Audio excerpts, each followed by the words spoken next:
Warning, this podcast has some swears in it. I'd rate it PG-13 at most, but let's just be on the safe side and say viewer discretion is advised. You have an ad blocker on. I don't care. You're a clock website. Stop that. And what was I made for? To tell me time. Oh my god. Oh my god. Time to raise your blades, heroes. And check some vibes. It's the Heroes Blade Vibe Check.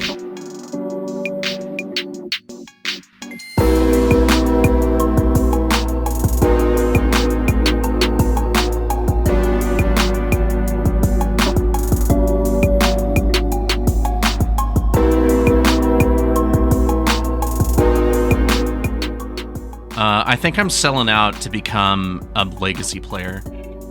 Sorry, what? Nah, April Fools, except it's not April. There's no fucking way I'm doing that. Holy shit, you got my ass. Yeah, no, it's time to set. Did you just get the Eternal Weekend bug? Are you changing your life? Are you finally gonna buy that fucking plateau? Okay, so you know what I find really funny about the Eternal, I guess the Eternal format players versus Commander players is the whole, listen, you Commander players spend, X many dollars. You're the Spider's George of Magic players and spending X many dollars on Magic cards. And Commander players are first of all, you were totally correct. I do, in fact, spend that much money on Commander. But second of all, if I could spend $1,000 on 1,000 Magic cards versus $1,000 on one Legacy deck, I feel like the math and the numbers speak for itself. I do enjoy a quantity over quality purchase. Unfortunately, Underground Seas are looking at 800 now. Shit's fucked, my guy. I will still never get over. I just love being. I don't know what it was by being in this quote unquote new job, as if I haven't been at this job for over 3.5 years or whatever. But you move to a different. Before that yeah, that can still be new if it's not long enough. It is my current and quote unquote new job, but of course there's the lateral moves to different departments and everything. And you go into training in one and you chat with the people there, and one of them happens to be a Magic player who plays Commanders. You're like, oh great, so now I'll go and meet up with you on weekends and we can go play Magic. He's like, hell yeah. And then in the work DMs, we talk about Magic stuff. So it's hey, yeah. What are these guys talking about? Well, it seems they're talking about Spider-Man and Magic the Gathering. So I guess they're doing magic tricks, which is always the thing that I love about when people are so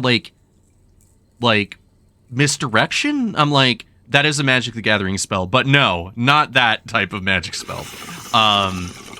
And so anyway, and so I go to a different department and I sit down next to this guy who's a dad of 2 kids, and we talk about card games. He's like, yeah, my kids are into Pokemon. I'm like, yeah, I'm into Magic. He's like, I used to play Magic. I'm like, oh yeah? He's fuck. Yeah, I used to have Underground Seas that I sold for $20. And I'm like, no! Do not tell him what they are now. No, he has a curiosity that he kind of looks into it, and he's just yeah, I am obviously monumentally disappointed to have cashed out back late 90s, early 2000s kind of thing versus where we're at now, and it's just a night and day. Yeah, truly just a you had no way of knowing kind of thing, but damn if hindsight ain't 2020. Yeah, geez, it's real rough out there. So yeah, so it is funny touching base with people about that, who are what, so the One Ring was sold for how much? Yeah. Yep. For that much, to one person. That person is also insane and also ludicrously rich, but that's neither here nor there. So yeah. So what's good? What's new? What's happening? What's good is video to game. It's time for your bi-weekly podcast where we talk about video games for an undisclosed amount of time before we talk about our other hobby, Magic the Gathering. Let me open this can here. Haven't had one of these in a while. Hell yeah. That was crisp. That came through perfectly. Hell yeah. What games are you playing right now? All right, so I've been playing Final Fantasy IV on my 3DS, working through the final portion of the game. And I've posted about this on the internet a couple of times, but man, the last stretch of that game is just fucking punishing. Like every encounter as like a random encounter in that dungeon is giving you the same amount of like you need to engage with the mechanics of the game and treat this like a boss battle, and then the boss battles are like even more punishing, and they hide those boss battles inside treasure chests sometimes, so it's just like I open this box expecting to pick up maybe like so a potion or they mimic your ass. Surprise, bitch. It's a behemoth. Oh my god, just casual behemoth. Wow. Now, I did not like, I know you were telling me that the DS version of Final Fantasy IV was like really hard, but like that sounds incredibly bonkers. Yeah, they did up the difficulty on the DS version because they assumed that everybody had already experienced that and wanted to offer a different gameplay experience. However, even on the SNES version, there's still 3 behemoths on a bridge that you have to fight, and a behemoth or 2 in a box that you have to fight. And like maybe the numbers are tweaked, but those are still that fucking bitch. Like, yeah, no, that's pretty ridiculous. It is always kind of like that eternal JRPG situation, and we've talked about it with like Golden Sun and a few other things where you're just like, okay, so it's time for me to fight the regular end boss or whatever, and sometimes like the final boss area can be really grueling depending on how you paced yourself or if you went on all the side quests or not. But then like you hit like those bonus things and you're just like, why the fuck is this so fucking hard? Like, I haven't had an easy time going through this game, but now it's just the difficulty spike is just that much harder. Yeah. Crazy. Wild. Fucking 3 behemoths. Are you fucking shitting me? Yeah, so we have elected to take a pause on that because I was getting just extremely fucking frustrated opening this box, spending a bunch of time on a thing, dying, and then having to do all of that backtracking. So we're just like, okay, I'm putting that down and we're going to experience a different Final Fantasy. VV is cool, so I want to see his source material. And so we started Final Fantasy IX. Very cool. And we are working our way through that. Just got through the first disc and started the second one. I think we're in the like beginning portions of that. And it's a pretty cool experience. What looks like the main villain, at least Kuja, Genome Sorcerer, wow, he is incredible looking on the Magic the Gathering card, and then you see him in game and you're just like, holy shit, I was not prepared for you to serve that level of redacted. Yes. It is very funny when it comes to this is something I'm hoping I could talk about either on here or maybe over on You Know What's Cool. But JRPGs, or just really like Japanese video game media, and how it slides the scale of like, we're gonna make this sexual orientation ? Character and have them dressed up the most slutty they possibly can, and you're just like, Yes. in any like North American, nay, just like the US of A Puritans are just like, the devil games are in my household with the like, watching Naruto and having characters with like fishnets on, and you're like, but you're a guy, but they're like, I don't give a fuck. Look at me, I got my my fingernails are painted and I'm wearing fishnets and I'm also throwing around like fire style jutsu, like get on my fucking level. And I'm just like, I guess this is cool. Like, I'm very confused right now. And if you showed an adult that like 20 years ago, like my parents would be like, what the fuck is going on in this thing? I'm like, you know what? Yeah. We don't have the time to explain. Okay. It's I'm honestly like kind of losing my shit that Sephiroth took the cultural like prominence that he did when Kuja is serving so much harder. Yeah, but I really do wonder, like, maybe it's like the tone or like when the games came out versus like, kind Yeah, of but maybe they just weren't ready for Kuja. yeah, they're like, if Final Fantasy IX came out a few years earlier, oh boy, it'd be a different renaissance. Like, yeah, someone was pointing that out too. Like, I was reading some comments about Pokemon, and people were like, if the DLC of Pokemon of Scarlet and Violet came out a few years earlier, one of the characters in it would be as popular as Cynthia from the 4th generation of Pokemon, which I was like, that is a fucking statement, but... That is a wild statement because Cynthia is up there. Like, and you know, but then, like, we could go... It's the video game part. Let's talk about video games. It's very funny, not really kind of sort of playing...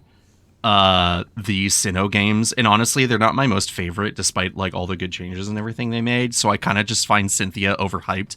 But then like when I jumped into the Black and White games, and when you go to the post game and you go to Undella Town and you randomly walk into a house and Cynthia immediately locks eyes with you, her tune pops in through the DS. You immediately just like panic. You're like, fuck. What the fuck? I'm not ready. And then she fucking throws out a team that's probably like 20 something levels higher than where you actually are at that point in the game. And you're just like, oh God, I'm losing this fight and I'm losing all this money I just got from the Elite Four. What the fuck is happening? So yeah, surprise Cynthia in like other generations is always a really like funny thing. And then finally, like, people were playing Pokemon Legends Arceus, and one of the characters has a remix Cynthia theme, and you're like, so the fight starts, and then like the piano introduction happens, and you see people's reactions on YouTube, and they just go, ah! Like they just freak out. They're just like, meanwhile, I'm just like, oh, that's Cynthia cool. Jump scare. Yeah, just, you know, go Garchomp. You're like, what the fuck?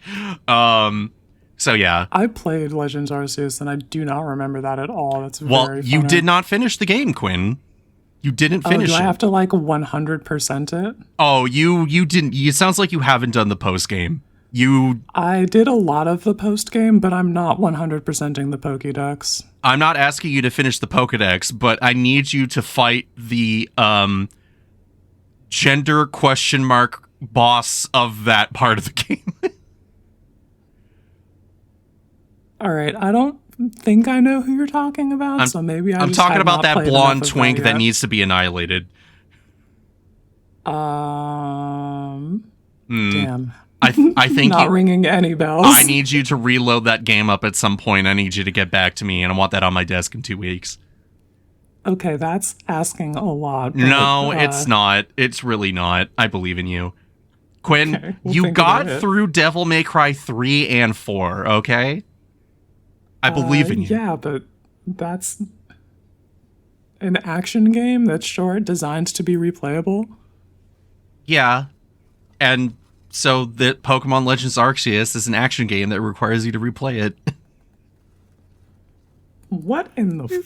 You have dodge mechanics. You can throw things at Pokemon. Come on, you got. There's tech, Quinn. There's the tech. It exists. Trust me. Fuck, are you almost cooking? Anyway, the so stove you is finished- on fire. You finished those games. You finished those games. Congrats.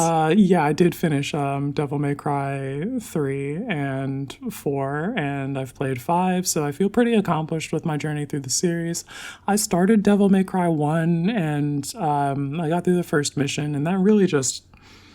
Wow, this is a Resident Evil game. I don't know if I'm going to play this. Yeah, this is not a Devil May Cry game. It is very much the brutal prototype. Oh, hey, what if we actually take this prototype Resident Evil 4 thing and make it not that? And they're like, cool, but what if we kept the really awkward Resident Evil camera angles? You're just like, why would you do this to me? Yeah, the camera is literally like one of my enemies in that game, and I don't want to be fighting against the skeleton of the game itself. So yeah, we're probably not going to play that. Speaking of first games of a series, I picked back up Kingdom Hearts 1 as part of the final mix bundles that they put out on the PS4. Yeah, another rough entry to a series Holy that ended up being fuck. incredibly fucking beloved. I'm getting there, right? Like I met up with Beast. I'm in I'm going up against Riku, like darkness and light and darkness and the Keyblade and like all that stuff. Then I'm like, Jesus so Christ, true, bestie. Wow. I fucking forgot how rough getting through Atlantica was, and then going to Neverland, where it's like, oh, I can fly, but combat is still ass. So like, how am I gonna fucking get through this? Kingdom Hearts 2, please save me. But yeah, so I picked it back up after like forever, I guess, and I'm like, I need to finish this game. I need to see if I can get to like Sephiroth. I need to see if I can get to the other hidden final boss that got added in Kingdom Hearts 1 Final Remix. I don't know. Don't worry about it. I'm never going to get that far. No, so they put Xemnas, they put like a bootleg Xemnas boss You're so somewhere. right. I have no idea who that is. Carry on. Oh, so yeah, no, that's a Kingdom Hearts 2. That's like, sorry, that's deep Kingdom Hearts lore. We get man sex is just a whole other character. Don't worry about it. That's his fan nickname, by the way. They're just like all of the characters' names with X in it is an anagram of like their real name plus an X added into it. Oh, okay. So then people were like, wait a minute, Xemnas' name is man sex when you respell it out. And it's like, yeah, okay. I mean, he's got a deep voice and Sure. he's a pretty boy in a Kingdom Hearts game, you know, do the math there.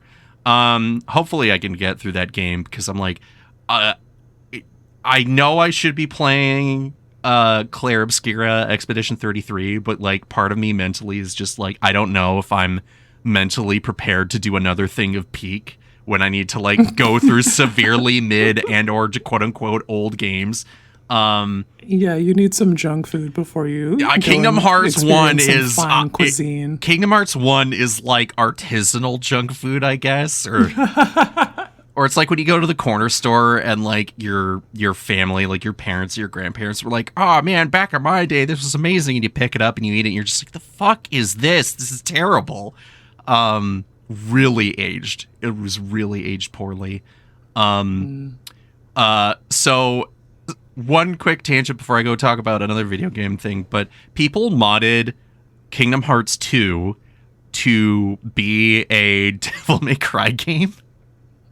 What the fuck? They're like, all right, fuck Sora, you're playing as Roxas. We're gonna call the mod Nobody May Cry, and okay, you just play as Roxas with a smoke and sexy style meter that grows. Yeah, you have Stinger and everything. You have a little bit more than Stinger going on here, Quinn. It's actually pretty fucking cool to see. I'll have to send you like a clip or a YouTube video, but you could just be like caps lock, what the fuck? And it's still in like the base like Kingdom Hearts 2 engine with like, you know, a bunch of like heavy lifting and coding and everything. But you're just seeing Roxas like fly around the screen doing fucking combo strings and shit. You're just like, fucking, what are they cooking? What is going on? Oh, damn. That boy can really schmoove. Yeah, pretty cool. I don't know how or if I'd get that, but like it looks cool enough for me to look into it because oh boy, I do love Roxas as a character because I played Kingdom Hearts 358 over 2 days, and yes, that's the real title. And that game Yeah, it sure is. tore my heart from my chest and then like kicked it down the road like that. Like, you know, I got some Kingdom Hearts ties. That's why I'm trying to fight my way through one. I would love to experience one of those. I played a portion of Birth by Sleep, but that game wants you to play it 3 times, and I played it once on one of those characters and got kind of walled at the final boss and was like, all right, that's enough of that experience. Yeah. I think I've like started 358 over 2, but I haven't played very much of that. Well, I would say to that one, good fucking luck, because that is a DS ass fucking game. I love DS ass fucking games. Yeah, though. but it's I like played really The World Ends With You. It's really rough. Like I like it. Don't get me wrong. Like I you know me, just shoveling junk food down my throat like you consume Universes Beyond sets. But I was like, even as a teenager when I played it, I was like, holy shit, like this is like they could have done something a little more. And then I played Recoded, which was like also on the DS, and it played really well in comparison. And I'm like, why the fuck? Why didn't they do that? It's because they made 17 playable characters on the multiplayer mode for days, which that's a whole other thing. You what? Yeah, they made a multiplayer mode for that. I don't know why they devoted so much time, but I guess when you try to work within the DS and what it's supposed to do, they're like, we gotta put a multiplayer mode in it. And then they're like, we're gonna do Birth by Sleep and also do that. And you're like, oh my god. Anyway. Goodness. Anyway, speaking of Pokemon, unrelated, but... yeah, tell me about this fucking Blorbo that you've been spending a bunch of time resetting to find. I do not understand this guy's significance to you. Please make me explain. Okay, so, be me, 3DS generation comes out, you play through Pokemon X and Y, and you're like, that was okay, and then Omega Ruby and Alpha Sapphire comes out, you're like, that was pretty good, and then Sun and Moon comes out, and I actually really like Generation 7 games, like, I like both, like Sun and Moon and Ultra Sun and Ultra Moon. But what they did with Ultra Sun and Ultra Moon was that they kind of changed up like the story a bit. They kind of like retconned a bunch of stuff, and then they're like, oh hey, so here's these other like Ultra Beasts from an alternate dimension. So here's your little Eldritch Horror Pokemon that has a giant fucking football head called Poipole. And the premise that they said was in this alternate dimension where these like either ancient or alternate like reality humans lost all solar light in their universe. So to keep themselves going, they use like highly advanced technology and artificial lighting and everything. And what they do is that they have Poipole as like kind of like their starter Pokemon in that universe. I'm like, oh, that's so sick, like because it's the only one that evolves. And ever since that game came out and you get like a gift one given to you at the end of the game, which I'm like, that's way too fucking late. I want to have this dude in my party like far earlier. So I get like really hooked on this thing. It's only like a poison type. It's kind of like pretty crappy, but the hidden thing about it is that unless you have it relearn Dragon Pulse, it won't evolve. You're like, oh, okay, so I'll teach it Dragon Pulse, and then you level it up, and then it evolves into a poison dragon type called Holy shit. Nagadel. And it's all the thing about the Ultra Beast Pokemon, which I am laughing a little bit because the acronym for that is UB. Like they're like, the UBs are coming through the portals, and you're like, oh UB. shit. Do you mean UB as in Ultra Beast, or do you mean the Demir color combination, or Universes Beyond? So anyway, so I learned that at full odds, you get a 1 out of 4,098 chance of getting a shiny one, and I said bet because Andy Flowery, who was a guest a while back, said that he got it in 88 soft resets.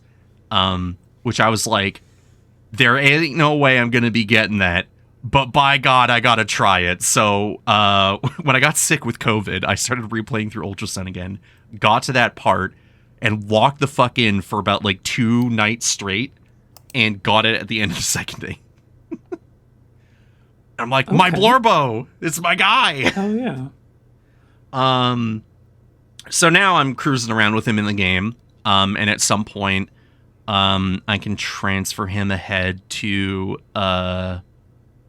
Sword and Shield, where the other like Ultra Beasts and stuff are like able to be played, but not Scarlet and Violet for reasons, probably good reasons, and do whatever the heck I want with them there. But yeah, I got my shiny Blorbo. It took me approximately, give or take, 1,000 resets, and it probably would have taken me longer, but I was determined. That is a lot of fucking time to spend on that, but I have looked upon this poison dragon, and I think I understand. This guy is a syringe and also a Pokemon. Yeah, his brain is in the stinger. Why would you put that there? I don't know. Go ask Arceus, or I don't know. ask the creators, but then really ask what's the in-universe reason. Like, why did you do this to this poor creature? But yeah, anyway, read through Pokemon Ultra Sun has been super duper fun. And I'm still playing it even right now. So yeah, it's a good time. Video games cool. Video games are cool. I'm always playing through a Pokemon in the background of some kind. So maybe I pick up one of the Ultra Sun and Moon. I have both of them, I think. Yeah, I was trying to remember if my brother and I like quote unquote like traded each other, because I thought I had Ultra Moon, but then I had Ultra Sun because like I guess I had Moon originally, so I wanted the other box legendary and like access to like the version exclusive stuff. But I was like mentally I'm like, oh, did I not have this other one? I guess not. Part of me is also like, oh man, I want to bust open like original Moon version and go through that story, because one of the things about Pokemon over the years is that like various story traits or like directions are like really interesting to me. If you ask me, like obviously the OGs are like, oh, I gotta go fight organized crime like at 10 years old, like pretty goofy stuff, and then you collect like literally a manufactured man-made like death machine, and you're like, cool, this is great. I love being a 10-year-old with like a murder death machine psychic monster. Yeah, it's very fun to be a teenager with this Pokemon, with this universe's creator deity in your pocket. Yeah. And then like you kind of fast forward a bit, right? And I really, and speaking of like what happened to like a copy of like whatever, right? I had a copy of my original white version, and I lent it to someone before she fucking picked up and moved away like one day, and I was just like, I'm never fucking getting that thing back. Maybe I'll get another copy. And then you look online, and it's like, oh wait, this thing is fucking like $150 on eBay or something. Like, fuck me. It's fucking brutal, because like, man, where else are you supposed to play that legally? Yeah. So is it you don't? But that's neither here nor there. Yeah, but hey, like Pokemon Company or whoever's responsible for printing those, can you like reprint those? Is that a thing that's on they're the like table? what? And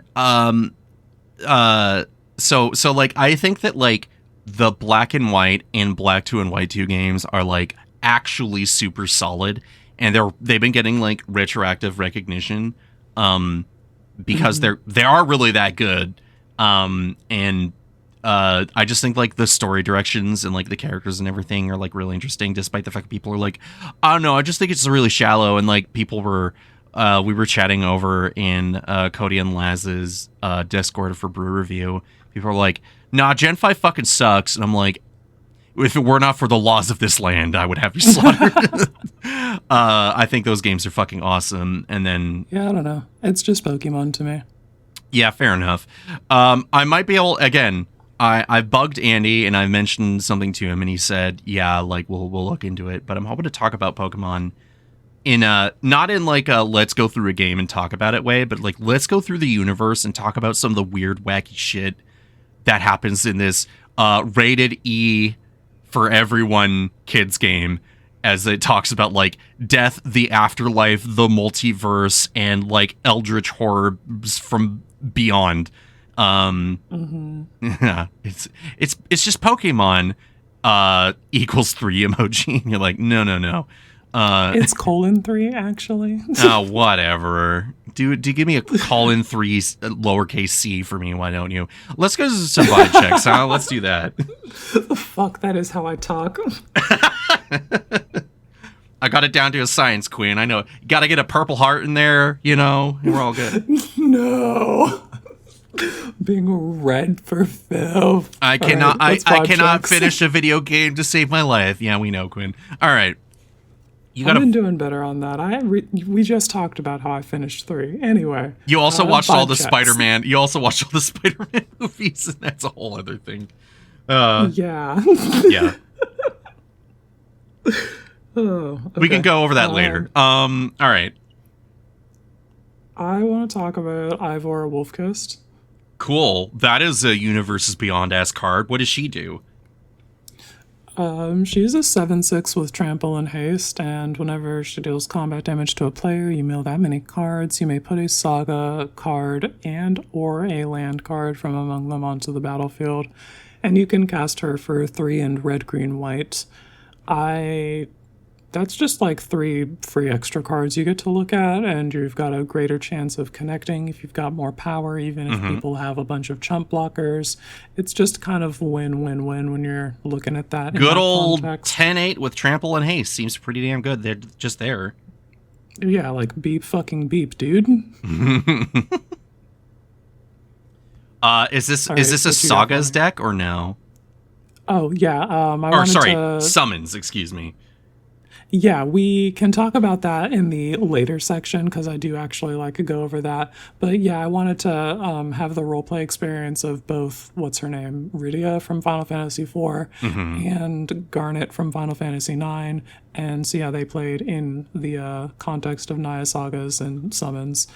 So yeah, we're playing all that in the same deck with Ivor, who synergizes Do you with all of it. got a copy of Yuna in there? Not yet, because I didn't open one on MTGO, but I'm going to pick that single up because I think it's relatively cheap now. It wasn't for a while because she was doing pretty all right in 60 card with reanimating sagas. Yep. Good old copy of Bahamut out or whatever. Yeah, Bahamut or I think Abzan ones were reanimating the, what is his fucking name? Primal Odin. Oh, a Primal Odin, yeah. Yeah, just like blow up their blocker and then the next fucking turn chop go in off their and cut head. off. Yeah, exactly. Final Fantasy Standard, really funky with that. That's Yeah, pretty that cool. was pretty cool. I really hope that a deck like that gets to come back soon when the format shifts. Yeah. But anyway, Ivor being so big, you're playing green, so getting up to 6 mana, and then her maybe being at risk of getting blown the fuck up and being recast for 8, not that big of a deal. And then having Yeah, you're in green. You just ramp through the haters. and then having like a valid body from the get-go, like above rate with keywords, and then also getting a Hero's Blade on and just going to fucking town. Cool. Yeah, I can agree with that. Hell yeah. Now I don't remember if we mentioned the Kilo. Is it Apogee or Apogee? I don't fucking know. Apogee. I don't Apogee. Oh, I definitely do not fucking see this fucking word ever. Apogee Mind. I'm gonna say yes for this. What does Kilo do for a blue, red, white 3/3 robot artificer with haste? Whenever Kilo becomes tapped, proliferate. That's it. know. Oh, gee, man. How are we going to get Kilo tapped? I don't know. Because I got to play against someone who was playing just the precon. And as it turns out, when you don't have a fucking super fucking stacked Jund deck rocking your shit out of you and outvaluing you, it turns out you're a pretty good fucking deck when you're putting charge counters or like moving stuff around or whatever. Yeah, that deck is very cool and good if you are not comparing it to the Jund deck. Yeah. So he got Kilo out early after setting up some like charge counter stuff and was like, "Oh wait, you're like free. I'll just like fling like take 3 and I'll proliferate my stuff." And you're just like, "Oh, that's Oh, damn. that's pretty fucking good." So you want some like aggro proliferate thing in Jeskai? That'd probably be the way to do it. I just want to you say, get the yeah, fucking heroes. Kilo modular deck. Yeah, like do whatever. I feel like if you wanted to go like the charge counter route or whatever, like I don't know, even throw on both GTAs and just start turning Kilo sideways and proliferating the counters on them, and then just start like killing a bunch of shit or pumping Kilo or whatever. Like there's stuff you could do with this. It's pretty. I did not put Kilo on my mental radar, but here we are. Well, damn. All right. Turns That'll out change some minds. exposure is good. I also went out of my way. Yeah. I also went out of my way and was like, hey, in the Discord that we're in over on MTG Lexicon, the Dibear VDH, in our dedicated Heroes Blade Vibe Check channel, I was like, hey, Does anyone have any vibe checks? Yeah. Now, Charlotte said Fleam. I'm like, like, duh. Absolutely. Yeah. This is the vibe check. She mentioned Silver Sable Mercenary Leader. She's 2 and a white for a human mercenary hero who, when she enters, put a +1 counter on another target creature. And then whenever she attacks, target modified creature you control gains a lifelink until end of turn.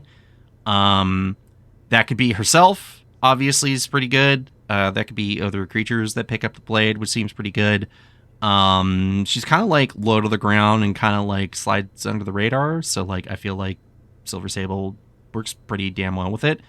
Yeah, I would absolutely put the Hero's Blade on that. Charlotte then asked the question, what about Lady Octopus Inspired Inventor? And I'm like, probably not with whatever else you want. I always think no initially, and then I remember that these creatures are allowed to block.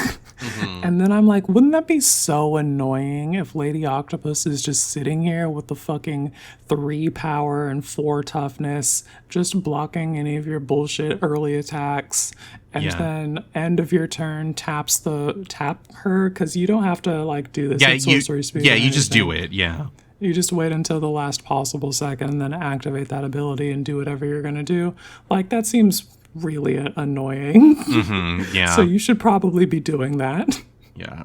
Mentally, I'm just like thinking about what you like, because I had that kind of maybe that same opinion about the flip Walker Tamio having a 0-3 or whatever her freaking stats were, and then you just put the blade on and everyone's just like, she'll flip eventually, but before then she is going to start beating you in the face with a blade. So yeah. That one's like kind of like not so sure, but we'll agree to disagree depending on how you where you like take that kind of deck. Dracolution coming with Genova Ancient Calamity. I'm saying absolutely on this one. The thing about Genova, let's read the card first. She's a 2, a black and a green for a legendary creature alien, 1/5. And at the beginning of combat on your turn, put a number of +1/+1 counters equal to Genova's power on up to 1 other target creature. That creature becomes a mutant in addition to its other types. Whenever a mutant you control dies during your turn, you draw cards equal to its power. I think that's just like 2 mana to very easy get 3 +1/+1 counters additional on target creature during combat. That kind of thing, I think, is if you want that on a sorcery, it costs usually a bit more than 3 mana. So I'm just like, I'm eyes emoji at that. I do find it funny that obviously factoring in the Fallout set cards with the focus on Sultai being like mutant kind of focused, and then if we look back at like Simic in Return of Ravnica with like Master Biomancer, mutant, like making rando things mutants is like really easy to do now.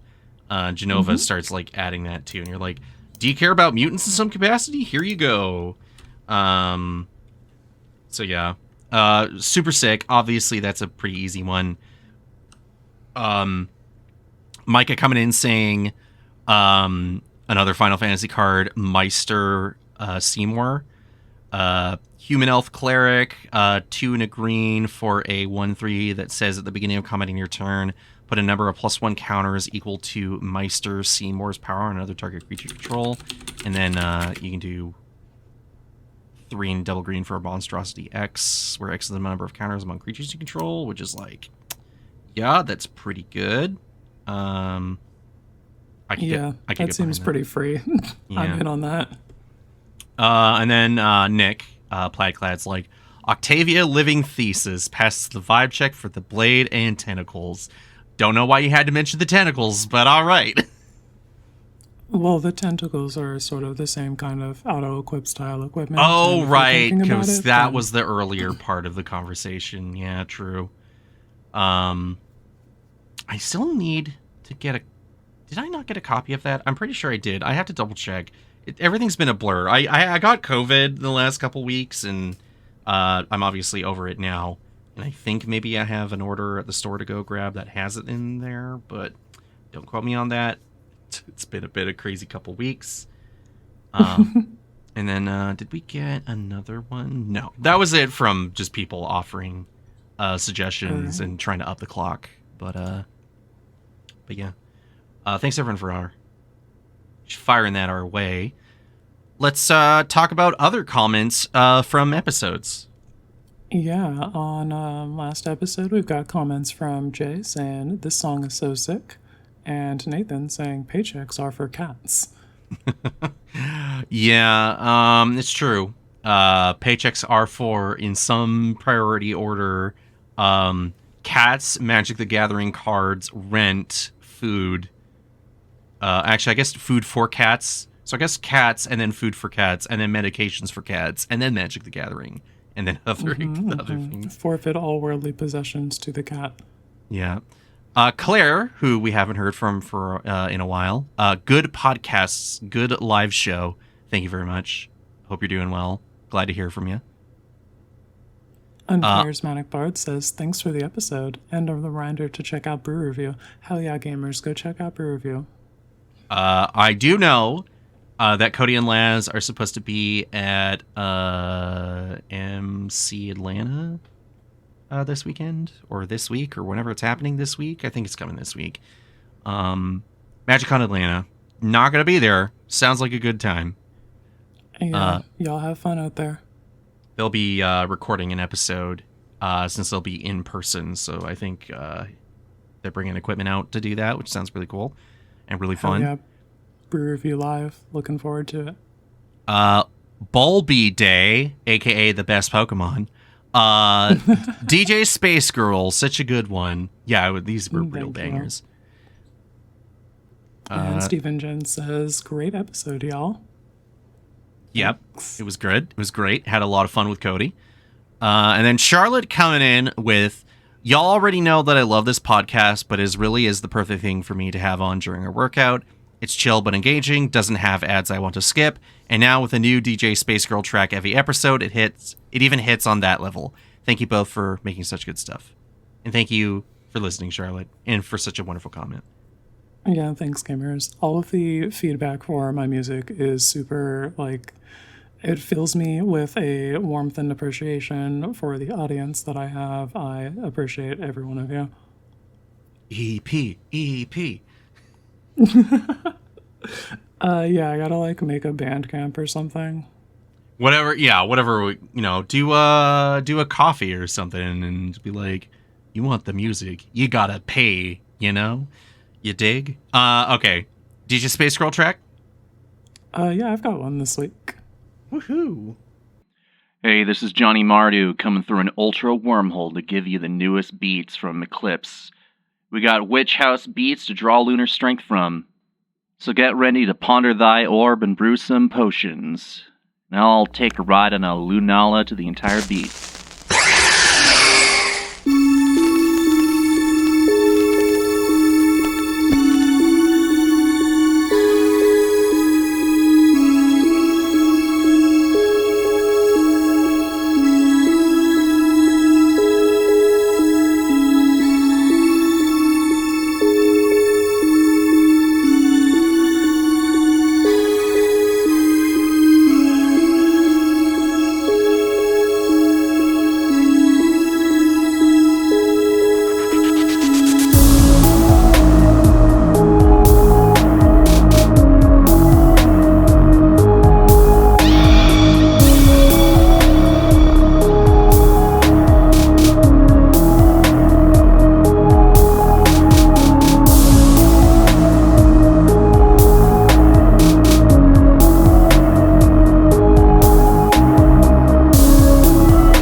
Alrighty. It's content time. What do you got anything? What have I been doing for content this week? Listening to a lot of people not like Spider-Man. That is, you know what? That is true. I am not expecting to see a Spider-Man review from our very beloved podcast, the Legendary Creature Podcast. Not that I'm sure there are people who would want to like mention something, but I don't know. Even I have to admit that I'm like, I don't know. I already got like some singles that I wanted, and I think I'm good. You know. Yeah, I don't know. It's Magic the Gathering. I'm gonna get the cards that I like, and I'm not gonna get the cards that I don't like. I'm gonna play a bunch of draft on MTGO, and we're gonna keep it pushing. Yep. I know the Spike Feeders have a few episodes lined up for Spider-Man cards, so maybe we'll tap into that depending on which ones are which. Yes, I have been watching those gameplay episodes. Those have been a good time. Yeah, I haven't gotten around to gameplay myself. I have watched. I did watch the Commander Mechanics, a fellow Canadian content creator, doing a deck tech around J. Jonah Jameson. Good old Mr. Suspect a menace, or suspect and make them a menace. It's just all of your creatures are menace creatures, and then you make treasure tokens, and yeah, it seems like a pretty good, super cheap typical mono red deck. And yeah, there are a lot of creatures that are very cheap that just have menace, and you just turn them all sideways, make 50 bajillion mana, and artifact burn people to death. Yep. Which can be pretty exciting, and for other people is either really annoying, and they're like, wait a minute, what do you mean that you have basically professional Facebreaker in the command zone? You cannot be doing that. It really does feel like PFP in the command zone. Does he draw cards too, though, is the question. I don't think he draws cards. No, that's a very like different thing. Yeah, pretty important distinction. But there's plenty of ways. Like, dear reader, I'm sure you can find something to spend that treasure money on. Yeah, I don't know. Look, if you're making bank, you have ways of spending it for sure. So don't be stingy, you know. But yeah, good, quick, easy video to go through. An alternative commander that was mentioned was Vincent, the mono red one from the precons. Oh, he's fun. Yeah, when he gets to 7 power, you start hitting everyone for that much damage plus, which is pretty good for a creature that's 3 mana and has menace. So I was like, yeah, that's an upgrade I can get behind. That seems pretty cool. Then the other thing was kind of a bit of another deck tech video with Salubrious Snail's Glissa Herald of Predation deck, with the title of the episode being called Why I Built a Deck with Way Too Many Sub-Themes, which was his earnest attempt to like dilute a deck down in relative power level to make it really be a true definitive bracket 2 deck. And he took some inspirations from like precons, kind of having just like really adjacent sub themes and everything. And I was like, oh, okay, yeah, I can get behind it. The comment section for that one to me is really funny because they're just like, why didn't he contact me? I build shit decks all the time. Like, yeah, I mean, yeah, but there's a difference between like, you know, genuine shit and just a proper de-escalation of a enfranchised player and de-synergizing a deck in a way that's still satisfying. And I guess, I don't know, that's the thing when I listen to people talk about how they think the brackets, like bracket 1 doesn't exist and well, by definition and blah blah blah, right? And I'm like, I feel as if the people who make more genuine efforts to like de-synergize a deck for the sake of a certain bracketed experience, like it can and cannot take as much effort as you think it does, you know? Like, There is a necessary I assure you effort. bracket 1 is real. Yeah, no, we don't have people like the other Tracy. I And think, Boats and with Matrix with the exhibitionists. yeah, so like, what is bracket 1? How do you do it, and all this other stuff? And like, take it from me, a whimsyless fool. I don't think I could genuinely do a bracket 1 deck without like really making some things not happen. It's easy. Yeah, it just I'll just take like a bunch of like themed stuff and just shove it together and just see what the end result is. So yeah, content wise, other than that, I've been too busy being sick or not working, which means I do not like listen to content. Although that being said, hold on, I take that back. There is a new episode of the Legendary Creature podcast where Kyle wasn't actually in it. Andy had Nick from Commander Theory on. It's about turning down signs into upsides, which is always something I can get behind. Yeah, that was a great listen. I'm about to go back for a second helping. One of the things that immediately came to mind, because the discussion of this one particular card always comes up, is Dreamscape Artist. Oh, yes, dude. Dreamscape Artist in Reanimator decks. Oh, no, I'll discard I'll discard a card. I'm Oh, so no. clumsy. Fitz is like, this card fucking sucks, and everyone like, Dreamscape Artist be ballin'. And It fucking rules, dude. As a matter of fact, as I went out this weekend to play cards for the first time in the last few weeks, after being sick and among a bunch of other stuff, me and someone else in our 2 separate games had gotten out Dreamscape Artists from like across the table. We're just pointing at each other, this fucking Spider-Man meme, just like, Watching each Dreamscape. other ramp into the sun out of control. It was, you know what? I activated him a couple times, and you know what? It was pretty fucking awesome. So, I really, need to put Dreamscape Artist into the MTGO version of Grixis discard stuff, because like fucking trigger Monument to Endurance while I'm ramping. exactly, bruh. exactly. I got to do it a couple times actually, off of that, and it just every time it's like there is the Burnished Heart kind of mentality of like, well, if I invest, so I have to invest mana into a body, and then I have to invest mana and resources into the activation of that body. You're like, oh, well, then I spend 5 mana over the course of the casting and activation of these 2 particular cards, right? Just the opposite way.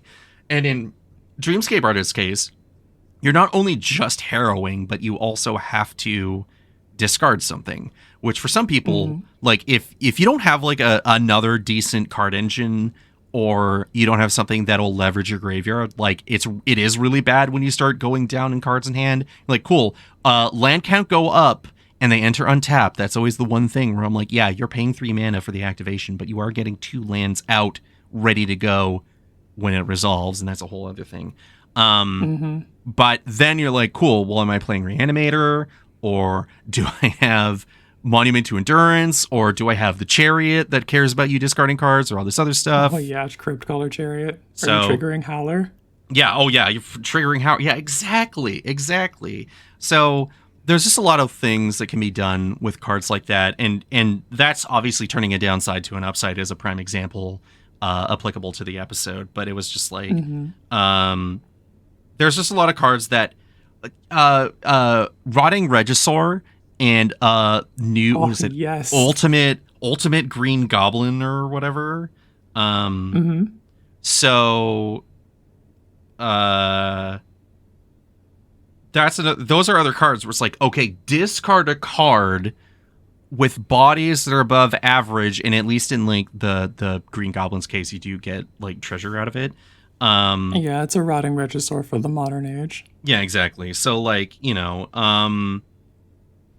take that as you will, and like I'm super into that one, BT Dubs. He just like sets up all of your Mayhem game plans or your reanimates. It even pays for the fucking reanimate if you want to play actual factual reanimate.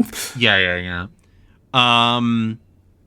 So yeah, go check out that episode, give it a couple listens, and kind of see what Nick has going on mentally. And it sounds like they are really picking his brain for a few upcoming episodes. So I'm looking forward to see what other kinds of concepts that he's bringing to the table. And it's been a while, so I figured it'd be time to mention Kristen's articles for the last little bit. Since we haven't really gone through them. Now, there's some of the ones that are like the Spider-Man ones, and we'll mention them. Like, what's the top 10 cards from the set you should look out for? How many Spider-Men or too many Spider-Mans? How cool is the Magic the Gathering Spider-Man set for 90s kids? And it's like, wait a minute, I am a 90s kid. I was there. But one in particular that I did want to point out that came out on September 12th was White still needs more card draw, and it's not why you think. And the main thing, and I did feel pretty resonant with it, was that they've printed a lot of redundant effects. So now that we have like a surplus amount of like get a low power or low mana value creature out and draw a card and play a token and draw a card. But the problem is that she finds that it's just way too homogenous for White X like style decks, and that you just end up having like the same stuff over and over and over again. Gotcha.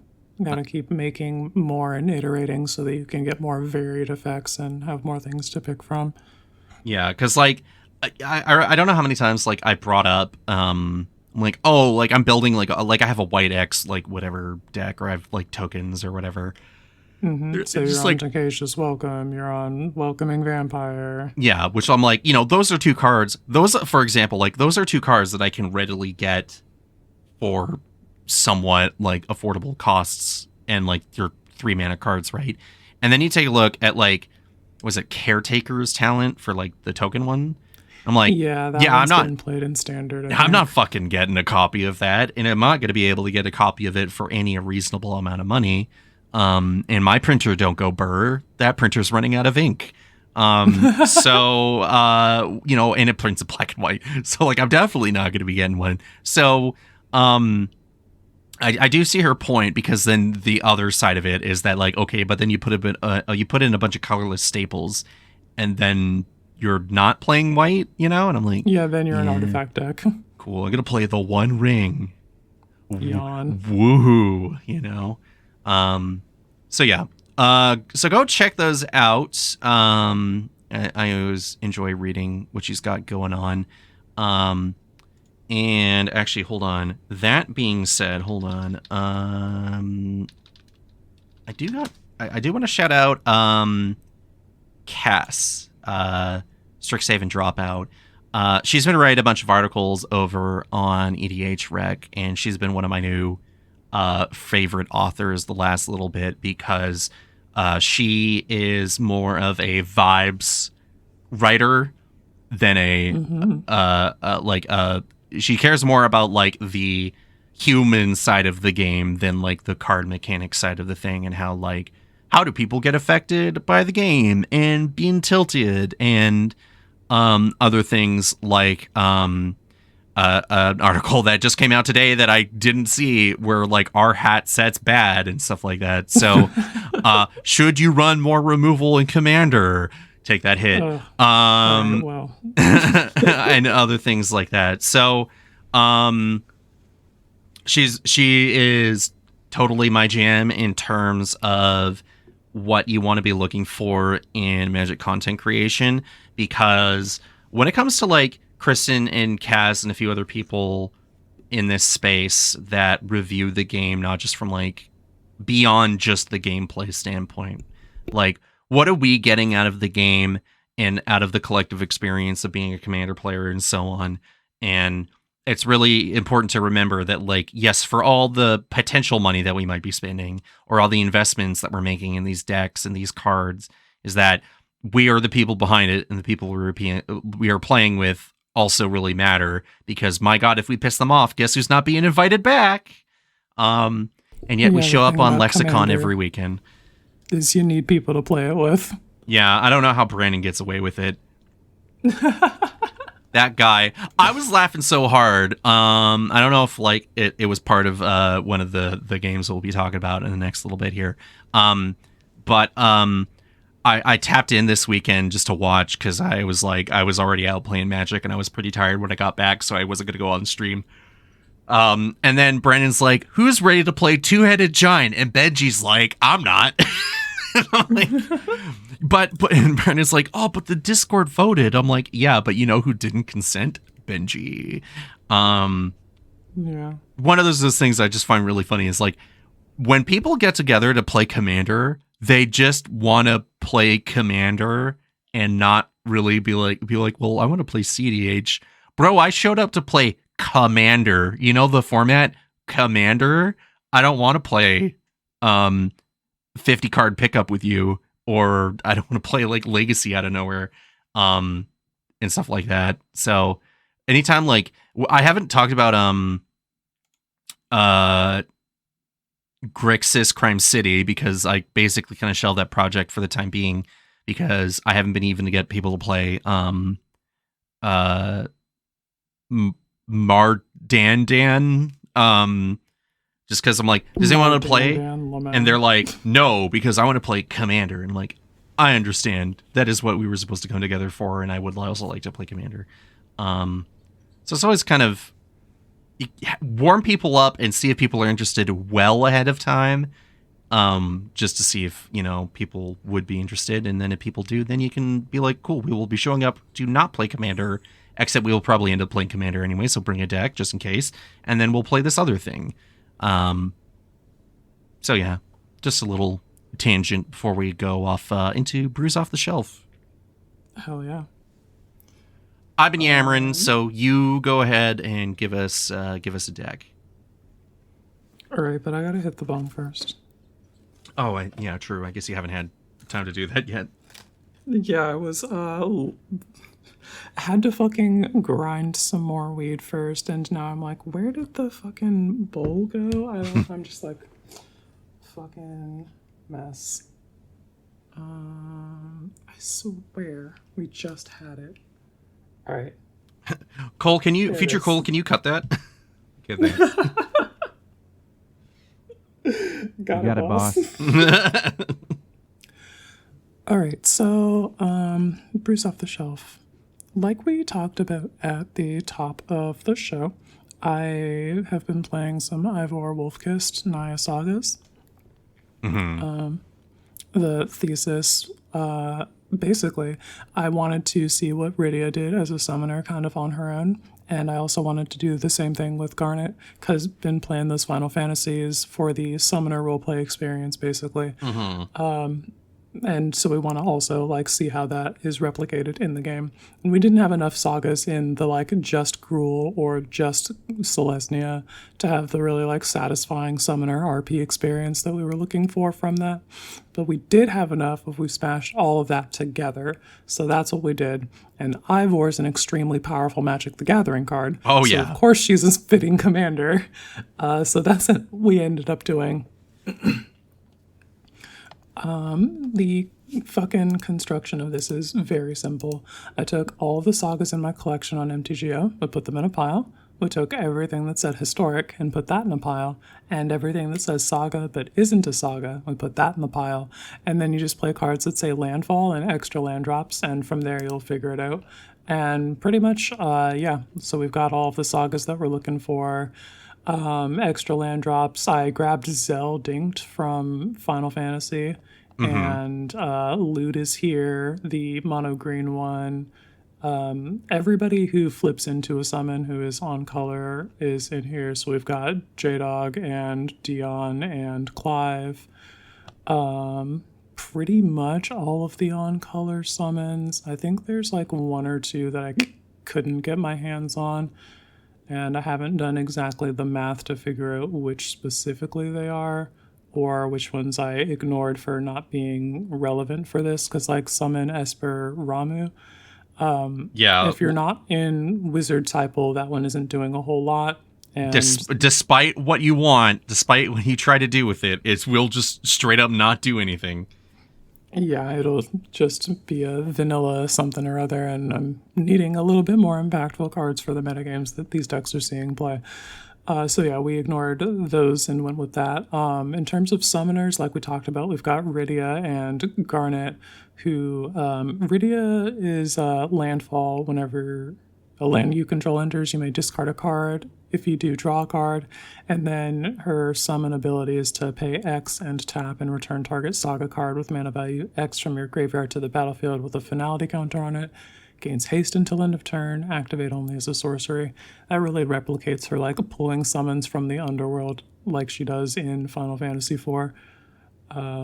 So that felt pretty cool in terms of actual gameplay and in like how they replicated it in Magic the Gathering. Garnet, I haven't fucking unlocked her canon event that traumatizes her but doubles her MP pool and gives her the like full unlocking of her powers as a summoner. Homegirl has like Odin and Bahamut just like in her pocket. You can see those in the menu where you select summon so far, but you do not have the MP to activate that ability. So something plot related is going to happen because that's usually how it goes with these summoners, and then we'll see what she's up to. But until then, in Magic the Gathering, whenever she attacks, you can remove a lore counter from each of any number of sagas you control and put a +1/+1 counter on Garnet for each lore counter removed this way. And she's got lifelink, so it's kind of like she's doing the role that she plays in the game, being your summoner and your healer, casting the So, like Kira so and she's Kiraga. a white mage mixed with a summoner. Yeah, exactly. Cool. Even in the like a very like I think first scene of the game that you see her, she's dressed like She's in the like a cloak. white Yeah, mage. she's in the hood. Right. I think it's Lauren of the Third Path that is reskinned as her on the Through the Ages Final Fantasy sheet. Oh yeah, because it took the engine screenshot thing. Yeah. Yeah, that's the picture of Garnet in the white mage gear. And then the other girly who I have who's acting like a summoner but is not one is Satsuki, the Living Lore. You can tap her to put a lore counter on each saga you control, activate only as a sorcery, and when Satsuki the Living Lore dies, choose up to 1, return target saga or enchantment creature you control to its owner's hand, or return target saga card from your graveyard to your hand. So you're out here just like speed running sagas, and then if you die in the line of battle or whatever, then raise deading my sagas feels pretty good. Especially so, like obviously the picture you're illustrating here is that like, hey, so we're getting our extra landfall cards to get Ivor out, obviously, but then you have Rydia and Satsuki and Garnet acting as like part of like the engine, and then other times you can also just be like, all right, cool. Anyway, summon Kujata on like turn 4 or whatever. And they're like, Yeah, I can't do fuck, that. oh shit, oh no. People are not ready for that 7/5 Ox on turn 4. This guy comes down, deals 3 damage to each of up to 2 target creatures, so I'm zorching your fucking value creatures, your mana dorks, get them out of here.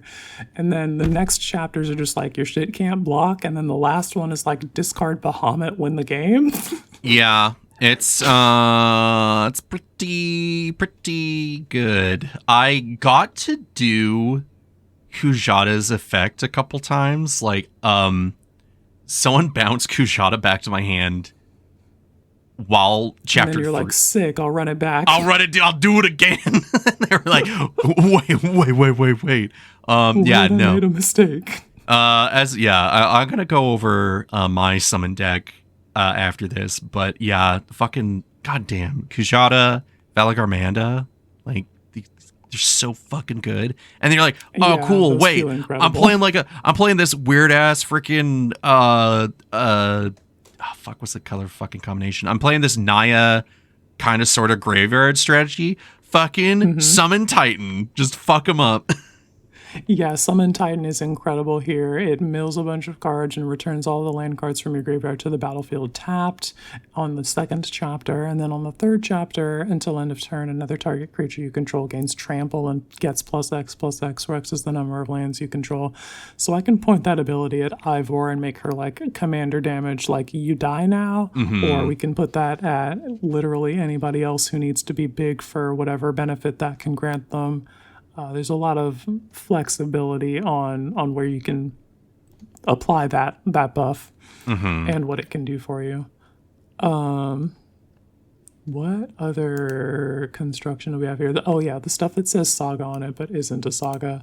Clash of the Icons, I got that to either be removal or manipulate lore counters or a bit of both. The summoners, like we talked about. But also pointing at the screen, there's the boy. There's that fight. There it is. That sick ass moment in Final Fantasy 16. Fucking moment. It's maybe one of the hypest moments in the game. There's like that, your fight against Bahamut, and then your fight against the final boss. The final boss, yeah. And then kind of sort of against the fight against Leviathan until the fucking DPS check. The DPS check was fine for me. So yeah, I would say this fight against Leviathan is the same level of peak. Getting your shit rocked to the ass-kicking dimension is so fucking funny to me. Yeah, it's like, are you fucking kidding me? Again? Do I have to do it again? But yeah, the as it turns out, when you factor in Final Fantasy and Neon Dynasty, the tech for sagas is actually really good. It's extremely good, yeah. I really wish I had Fable of the Mirror Breaker on here, but I think that's still a little more money than I want to spend for a card on MTGO, so we don't have it yet. It's, 60 card playable or whatever. Really fucking good card. It synergizes with Rydia beautifully. Any of the Neon Dynasty sagas do, actually, because they last chapter blink themselves, and that'll rinse off the finality counter that Rydia puts on them when she reanimates them. So yeah, we've got some stuff that does that. We've got all of the ones in my collection that I had at the time. The Restoration of Eiganjo, Michiko's Reign of Truth feel especially good because I'm just like, I'm hitting my land drop with Resto Eiganjo, and Michiko's Reign of Truth, is the win condition in Naya Curses. Same sort of situation here. Stack a bunch of sagas, give Ivor +1/+1 until end of turn for each artifact and or an enchantment I control, and just fucking bonk. And we do that a couple times and you die. A Thrawn Temporal Gateway is a thing that I put in here in the section of cards that say historic on them. Because that one will let me just spend 4 to put a Summon Kujata into play or whatever. And instant speed too if you really need it. Yeah, instant speed if you're nasty. You're not attacking me? Cool. End of turn. Ox. Knights of the Round. On that same thread, I have Summoner's Grimoire, because that'll let me, on attacks, put a creature into play, and if it's an enchantment card, it comes into play tapped and attacking. So it can be just like, on attacks, I'll put Summon Bahamut into play, I'll put Knights of the Round into play. Whoa, Bahamut upon ye. Yeah, and they enter tapped and attacking, because they're sagas, so that'll feel pretty good. The other things that do historic is what must be done to reanimate my guys that are yeeted in the graveyard with Ivor's trigger. All of this is unexpectedly feeding together really well. In terms of gameplay experience though, I am doing all right. I haven't really you haven't tuned it in yet. To kind of know. Yeah, I think I just have to ramp harder and draw more cards. I'm pretty all in on the sagas and historic stuff right now, and I need to just a little more veggies, a little less. I don't know. Tashar probably doesn't need to be here, but that's the thing, right? Because I look at let me just change the tag here to mana value and just take a quick glance here. Let's see. What does Teshar bring back? Not your commander. Do you get Arbozmir and Rydia, Satsuki and Summon Brynhilder and Garnet and Joshua? Yeah, it'll do a bunch of the like the summoners and the lower mana value, like value creatures, and then Fenrir, Cho'Gathor, and Gia Fafrit. I feel But I as don't think that if that's enough. We can probably cut that for something else. I don't know, like you got this. You got like this kind of like stuff has built-in discard / mill to get X or Y resource into the graveyard, and then X other card cares about that thing being there. But yeah, I mean, it's pretty. You got a theme, you want to stick with it, but you know. But Teshar isn't exactly on theme. So no, Teshar adjacently kind of cares and maybe ties in a little bit, but I just think you have the right saturation or ways of if you were playing more like faithless looting kind of style stuff to like you want to put stuff in the graveyard, then like I can see where Teshar might want to fit in and just triggers every time you cast literally just about anything. Traxos can probably get cut too. He's just here because he's a huge creature that it synergizes with casting historic spells, which damn near all of my creatures are. Right, but then he's an artifact creature. Then he's just an artifact creature when your stuff mostly cares about trying to get back like sagas or stuff. So we can cut those two, I think, and then maybe one or two other cards. I will never cut the Weatherlight from a deck like this because that deals combat damage and draws the next saga or whatever. One of the most beautiful and pure things that you can do in this game is deal combat damage to your opponents and be rewarded with card advantage for it, and I will always be looking to do that. Yep. So yeah, I'll be interested to see what you what card will make you tear your heart out and cry in the corner because you're like, no, not Cho'Gathor, no, anything but my boy. No, all of the summons and sagas are staying in. It is just like the tech pieces that I think are gonna get swapped around. Replenish would be fucking bananas in this deck, so I think I'm gonna find either that like exactly replenish or something that's like a Triumphant Reckoning or one of those big white cards that returns all of your enchantments. That would probably be like a pretty sick top end because Ivor's already like setting you up when you get her out to like deal like that huge haymaker damage and mill that many things, and like okay, you put 2 back, but then what do you do with like the rest of it, right? And like, you know, if you manage to get Titan out after like, oh, I put a bunch of like lands in my graveyard, and you like find a way to get that back out on top of it. Yeah, it's tricky. It's a tricky balancing act to have like a self-mill deck in colors that like each care about their like little respective things. And like which ones you get back and how you get them back, and do they go to hand, or do they go to the battlefield? Yeah. The way that they all interact is very there's a lot going on there, a lot of different ways to lean further onto. A thing that I really need to work in is more evasion, though. Because, like, Ivor has trample, sure, but people fucking love to token spam, and they'll just put 5 guys in front of you, no big deal. And I have had it with that bullshit. So I need to get a Rogue's Passage in this bitch. I need to get, that kind of thing. Yeah, I could do that, because I'm not making tokens, and we can just sweep them out of here. That'll feel really good and satisfying for me. That kind of thing, evasion. And shout out to my summoners. Garnet, also exactly as powerful as we thought she would be. She's just like, as long as she gets to stay around, she gets to do her thing, and she can keep summons around for the entire length of the game, locked on 1 to 2 chapters if you're just like moving counters around with other effects that you've got. And she's buffing herself on all of that. So if you've got 5 sagas, you just like slurp up those counters, put 5 +1/+1 counters on her, and then she's dealing combat damage for 7 and casting Kiraja at you with her lifelink. It feels fucking incredible.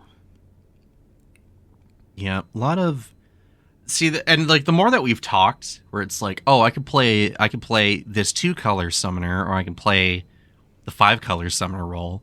It's like, okay, maybe light has a point. Maybe you get that 3-color in between, like everything, and then you get to kind of get the best of both worlds. Because I was thinking, everybody's all, 2-color decks are so good, but it is just like, oh, this Garnet is so cool, Iridia is so cool. I want them to hold hands mechanically. Here we are. Yeah, and when I talk about the Sephiroth deck, I'll kind of feel exactly what you're going on about. Yeah, but that being said, is there anything else to note about the reconstruction of this deck, or? I think that's basically it. We're gonna get that evasion, and we're gonna get the rest of that worked out, and then see how it performs. I've been having a lot of fun with it. So yeah, we're gonna continue working on that. Right. You mentioned a Sephiroth, so what's is that what's up here? What's good? So you thought that I'd taken this deck apart, but I think either I did, but I think you mentioned rebuilding it instead. Yeah, so the initial take on this Sephiroth Fallen Hero deck was that I was really focusing on the modified creature part, which there's numerous ways that you can do it. But I really did try putting equipment in together with summons, which, as it turns out, doesn't really work the way I want it to. Unfortunately, all the pieces are pretty dissonant with each other. So the next step was to take all the red stuff that cared about equipment and everything, and some of the white cards that cared about that too. The red cards got repurposed into the Imscare deck, which I mentioned last episode, and I'll be talking about again on this one. But let's focus on the rebuild. So I realized, of course, that like if I really wanted to focus on the summons, I also kind of needed to focus on like, okay, I want to keep them out and alive. So how do I do that? So I get flicker effects. I get cards, very much like you said, get stuff that says how, like, heroic cards matter. Also stuff that cares about modified. And some recursion pieces that I cared about enchantments in some way. So kind of to look into this, I did get some Doctor Who stuff that's kind of gone in and out of the deck, but the one I'm focusing on is Tegan Jovanka, where whenever you attack, target attacking historic creature gets +1/+1 and gains indestructible until end of turn. So that's like, pretty good. That's almost a summoner. There were another few ones. I think there was like a professor that said all of your sagas have replicate, which I was kind of iffy on because I was trying to like find some slots for some particular things. Like, for example, I got a foil Final Fantasy Luminous Broodmoth because I'm like, for anything that is not named Esper Valagarmanda or Primal Garuda, and a few other things. You are coming back to the battlefield with a flying counter on it, which is pretty great. I got a copy, and I'm now getting another copy, of Envoy of the Ancestors, that really cool uncommon from Modern Horizons 3 that has Outlast for white, and modified creatures you control have lifelink, which, what an incredible line of text. As it turns out, that when your saga just exists, your summon creature is just like, cool, I now have lifelink too, which is like pretty freaking sweet. And I finally got a copy of a card from New Capenna that I've always kept my eye on for decks on and off. And I was like, it's time. I'm putting in that online order from across the country. Thank you, Sanctuary Warden, for showing up. 6 and a double white. Yeah, this wild angel. 6 double white for a angel soldier that's a 5/5 with flying that enters the battlefield with 2 shield counters on it.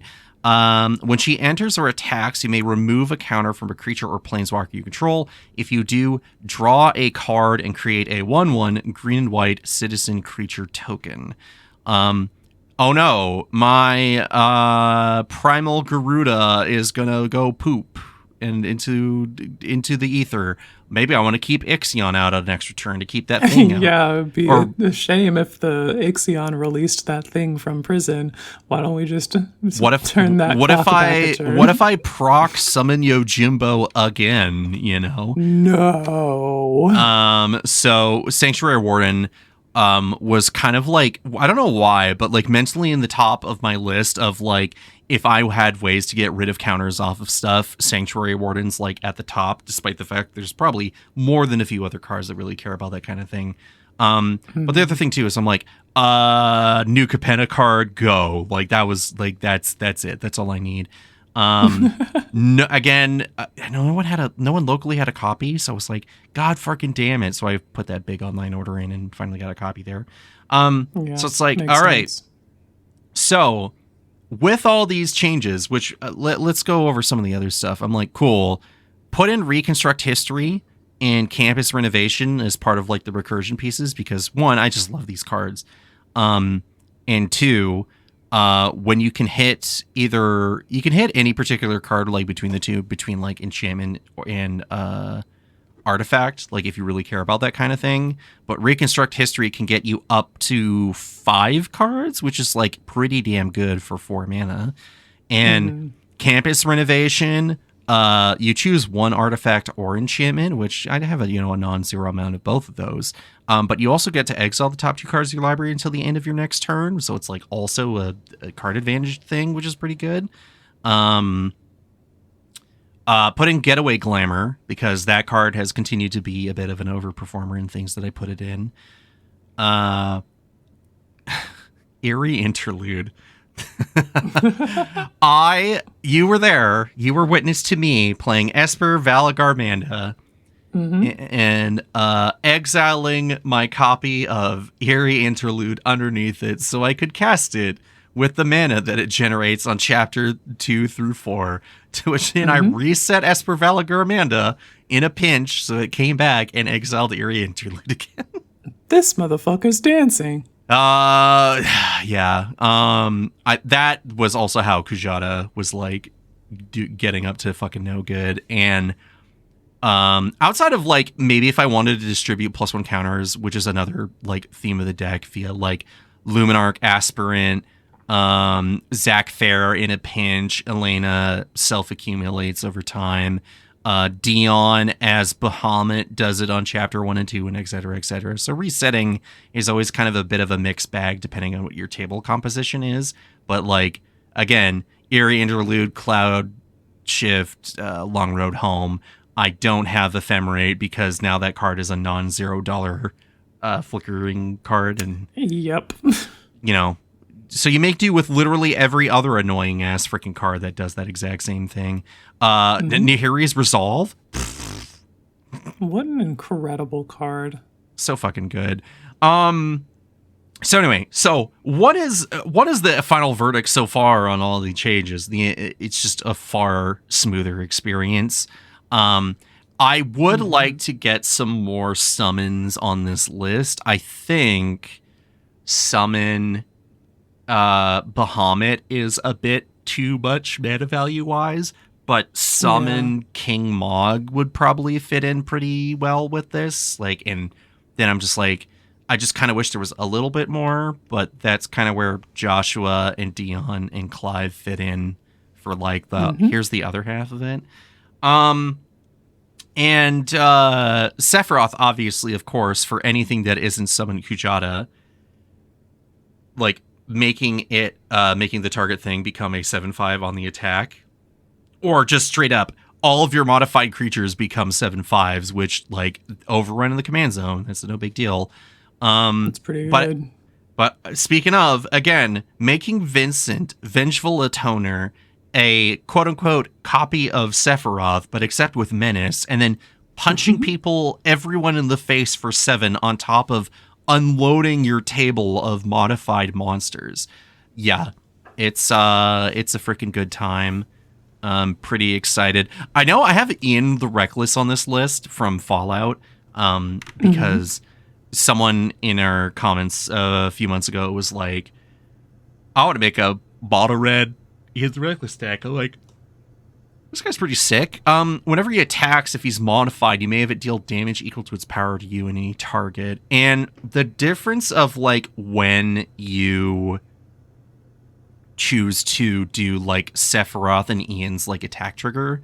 So you could stack it, but also making Ian a copy of Sephiroth and then dealing something and yourself 7 while maybe, I don't know, having Envoy of the Ancestors out. Yeah, I think we can be okay. We'll be fine. Yeah, we'll be all right. We'll just give the guy lifelink. It'll be fine. But also like hitting someone for 7 and then hitting someone for 7 again. Taking 7 while someone's taking 14 seems like an okay trade-off in the grand scheme of things. So I don't know.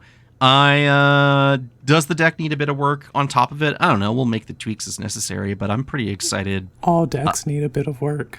Yeah. That is the ever-changing Commander format in a nutshell. But I currently like this version. I think I took a bit of inspiration from you of like getting really deep on the summons, and this is kind of my Boros take on things. And did I wish there was a couple more in here? Yeah, but with what I currently got, it's all right. I'll make it work. Yeah, it's looking pretty good so far. I flipped Joshua. You were pulling. Yes, I'll continue. No, yeah, no, I flipped Joshua, and what did I bring back? I brought back 2 things, and people were like, what caps lock what? I brought back Claim Jumper on like an off turn when someone was ramping ahead of me, and it was like, cool, so I will bring back not Cliff Jumper, Claim Jumper, and like, I don't fucking know, I think it was Vincent actually, so it was Claim Jumper and Vincent, and then I ran myself, and they were just like, fuck. I'm like, yeah. And then check this shit out, he comes back and I do it again. And they're like, oh my God, we gotta get rid of Joshua. This guy fucking sucks to deal with. Fucking wildin'. It's always so cool when you get to activate Joshua and reanimate Clive with his ability. Oh man, hashtag Twin Flames, hashtag Sons of Fire. Shit feels good. Yeah. I had the Fire Crystal out too, and it was just like, cool. Yes. My stuff has haste. I have this cost reduction for all these red summons that I'm casting. Am I commander? And they were just like, you have way too much. You hear the fucking boss music playing. Yeah. I was just like, and I cast Sephiroth. All right. Anyway, so, yeah, no, good stuff. I'm really enjoying this deck, and I think other people enjoy it. I think they do. Yeah, the deck is very cool. Yeah. The schmoves you be pulling. It's neat to see. Yeah. Boros is fun. Trust me, all you fucking naysayer haters. You just wish you were cool. Yeah, the naysayers don't believe, but they don't see the light of Avacyn like you do. Nope. That's another story for later, but all right, what do you got for us? What else? I have Rakdos Lizards for us next. Okay, all right. Yeah. We're continuing my exploration of Bloomburrow's creature types, and I have been looking at Gev for several months, and then finally was able to get my hands on the Gev himself and some lizards for the 99 on MTGO. And then we put the list together, and we took it into the wild to see how it performed. Construction is basically just fucking T:/lizard, CI:/Rakdos, sort:/EDHREC, and pick my favorites. The key standouts, though, I think are going to be the Hearthborn Battler. Let's turn this thing this way. There we go. Two in a red for a 2/3 Wizard Warlock. That's not wizard. Whoops, lizard warlock with haste, and whenever a player casts their second spell each turn, Hearthborn Battler deals 2 damage to target opponent. Yeah, normally I would like each opponent in this situation, but because this says target opponent, it's a crime, and that synergizes with a couple of other cards that we have in the deck. Namely Magda the Horde Master, who whenever I commit a crime makes a tapped treasure token, and then I can sacrifice 3 treasures to make a 4/4 red scorpion dragon creature token with flying and haste. Well, none of those are lizards. Well, you need force multipliers is the thing. Yeah. Magda the Horde Master is just that fucking magic card. It really just does a lot of work. We also have Geese of the Hellraiser as my other crime synergy piece. Whenever you commit a crime, make two tapped 2/2 blue and black zombie rogue creature tokens, and this ability triggers only once each turn. And the Hearthborn Battler can have that guy's trigger happen multiple times around the table per turn cycle. So we're looking at like potentially a bunch of crimes getting committed, making a bunch of treasures, potentially printing out a bunch of zombies, and all of that feels pretty good. Some other key lizards, Fireglass Mentor. At the beginning of your second main phase, if an opponent lost life this turn, you exile the top 2 cards of your library and choose one of them. Until end of turn, you may play that card. This is just like a card advantage for doing what you're supposed to be doing, which is making your opponents lose life. You're the beatdown, and so your job is to do exactly that. And this guy's just like, here's the next lizard so that you can keep doing that. And to that, I say thank you.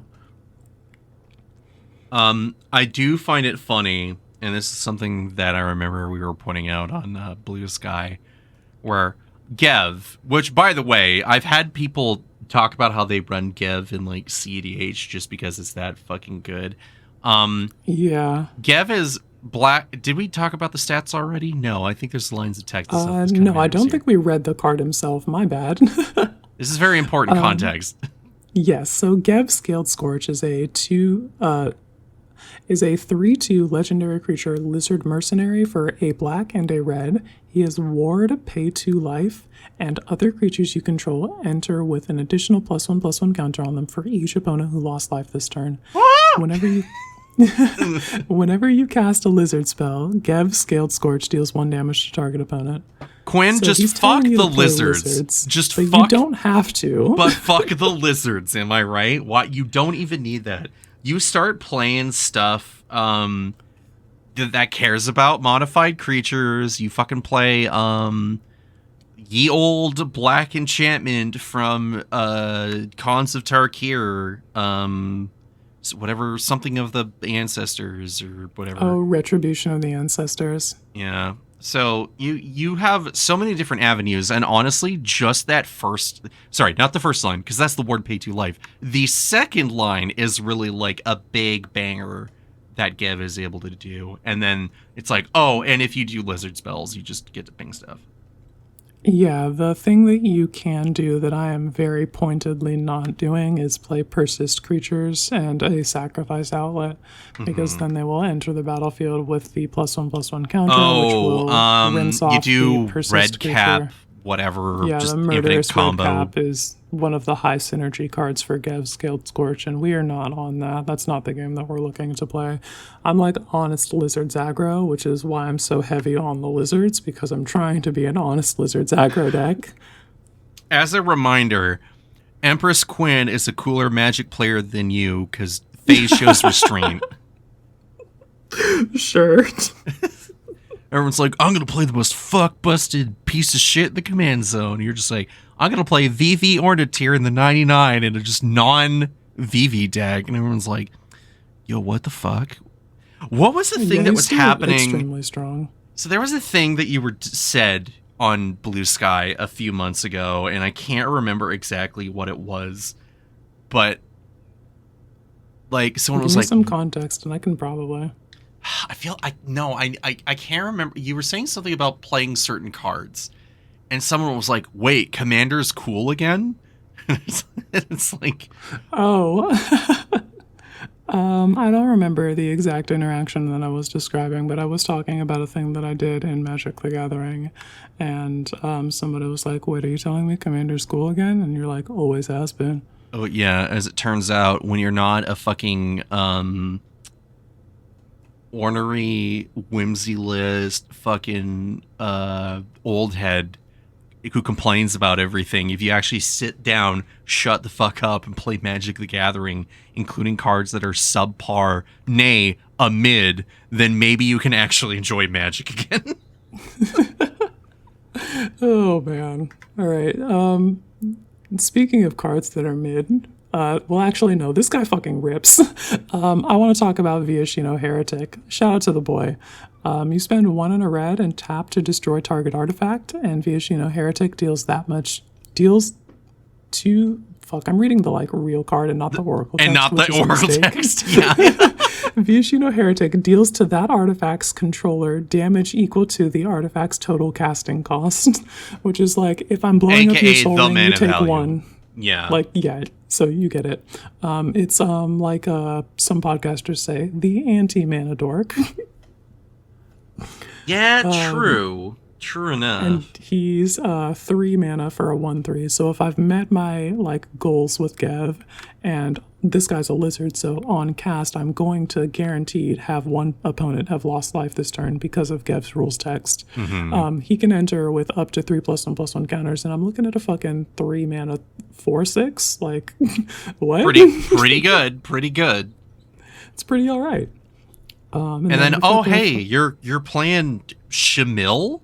You fucking get rid of it and also shoot you in the head. Yes, that is a thing that we can and should do. Oh man, I was playing a game and I was like looking at the fucking cloud across the table with their chonky swords and stuff, and just like they cast the removal spell on that guy before I could get to it, and I'm like, no, my heretic. And they're like, I have too many artifacts, fam. I had to. Yeah. And they were right. Brutal. Okay, so how are we making these fucking lizards like cross the finish line? What are our force multipliers? I've got Perf Daddy. So Perforos, God of the Forge. My lizards enter the battlefield. They do 2 damage to each opponent. And Perf Daddy's got the activated ability that's Team Fire Breathing for 2 and a red. Creatures you control get +1/+0 until end of turn. So we're just, if I'm laking, I don't have anything else to do, I'm slamming that button, dumping the rest of my mana available into these lizards, and maybe crossing the finish line for the W. This guy actually hasn't shown up in a game yet, but in theory that all makes sense. We've also got some guys who like turn our attacks into burn damage in the form of Rakdos Mishra, Mishra claimed by Gix, and Valley Rotcaller from Bloomborough, the fucking squirrel who on attacks, each opponent loses X life and you gain X life, where X is the number of other squirrels, bats, lizards, and rats you control.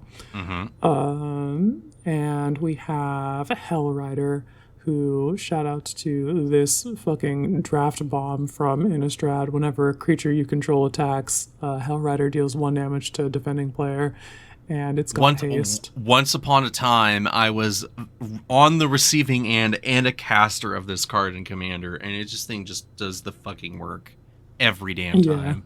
This guy still fucking rips, so I'm a big fan of that guy. He doesn't even need to freaking attack. Yeah, just whenever a creature you control attacks, but he has haste, so you might as well get in there. This is making me really miss my non-Obosh version of fucking Ishin 2 Heavens 1, but anyway. Yeah, you gotta find a different spot to put Hellrider. You gotta stay cool. You gotta stay cool like you. All right. I also have damage modifiers to help us go further. So I'm on Far Fortune and Valley Flamecaller in particular. Both of those are deals that much damage +1. Far Fortune once you're at max speed, and then Valley Flamecaller if you're the lizard, mouse, otter, or raccoon creature type. So all of those are additionally helping me put the pressure on them. We still haven't quite gotten there in game though, so I'm thinking I need to fucking add 1 or 2 more elements of fucking bring it, and I think that can be like an extra combat or something like full throttle to give me 2 extra combats and just to slam the fucking door on a game. I can also consider wound reflection and just like at the end step double the amount of life loss that you took that turn. Or I can maybe, Bloodletter of Aclazotz could go well here, because then I'm like up front doubling that damage. That can probably help me go further. But yeah, I just need something that's like 6 or 7 mana that at that point of the game is just like gonna help me slam the door on it, because I'm getting to that point and people are having their dragons and shit are in the way, and I've got sizable creatures, but I'm not still able to connect as freely as I was. I mean, yeah, like one of the things that like I'm just immediately kind of mentally having come to mind is like anything that gives menace would be like the baseline. So I'm like Frontier Warmonger is like one of those things that comes to mind. If it wasn't, I'm like, what gives Skulk? But I'm like, nothing gives Skulk in this color combination in a way that actually matters. That these maybe are too big for Skulk too. Because No, I was going to say because like dragons that are the same size. But that's the main issue, right? Like, so Gev allows you to play these lizards that are pretty like moderately sized, like or below average, to become moderately sized. Guys, and then they just enter in their the other thing too is that okay, so you get like maybe you get like a 4/4 or like a 5/5 or whatever, but the problem is that like dragons or whatever on average are already still outpacing you just by a single body. They might just be like base 5/5 plus, and then it's like anything that gives like menace or adds another deterrent like mass death touch or something would probably maybe help. God, my kingdom for an ankle shaker, dude. Wait a frickin' second. Why aren't you playing War Leader's Fury? Who? Warhost's Fury, excuse me. Warhost's Fury. Is it Warhost's Fury? Warrior, whatever. It's got Garna on it. Gives +2/+0, gives the buff, and then if they die, if you kick it, you get to draw cards. So like you have Warhost Frenzy. Excuse me. My God, I keep mixing the fucking thing up. But actually, speaking creatures of you control Garna, +2/+0 until end of turn. God. You're so right. Actually, I was looking at her literally in my MTGO library. Like, I have to find a cut for Garna. She is perfect for this metagame and the game plan that I have going on. Oh damn, I have some things in the sideboard here that I should really consider adding. Much to think about. That's the thing, right? Like, oh geez, and that's the balancing act when it comes to any sort of like low to the ground creature type old thing that basically isn't just straight up humans or elves or something, is that and it's not white and it's not green, so you really do have to be like, how do you not necessarily min max, but like really how do you get the most value out of it? And like the excuse me annoying leftover COVID cough that's probably going to be around for a bit, but like anything that, so you get your Hell Rider and you get your Vyashino Pyromancer and you get your Hearthborn Battler, and like unless Perforos is showing up to the party and you're dumping 5 lizards out in a row, which is you're playing Rakdos, I really don't see that happening.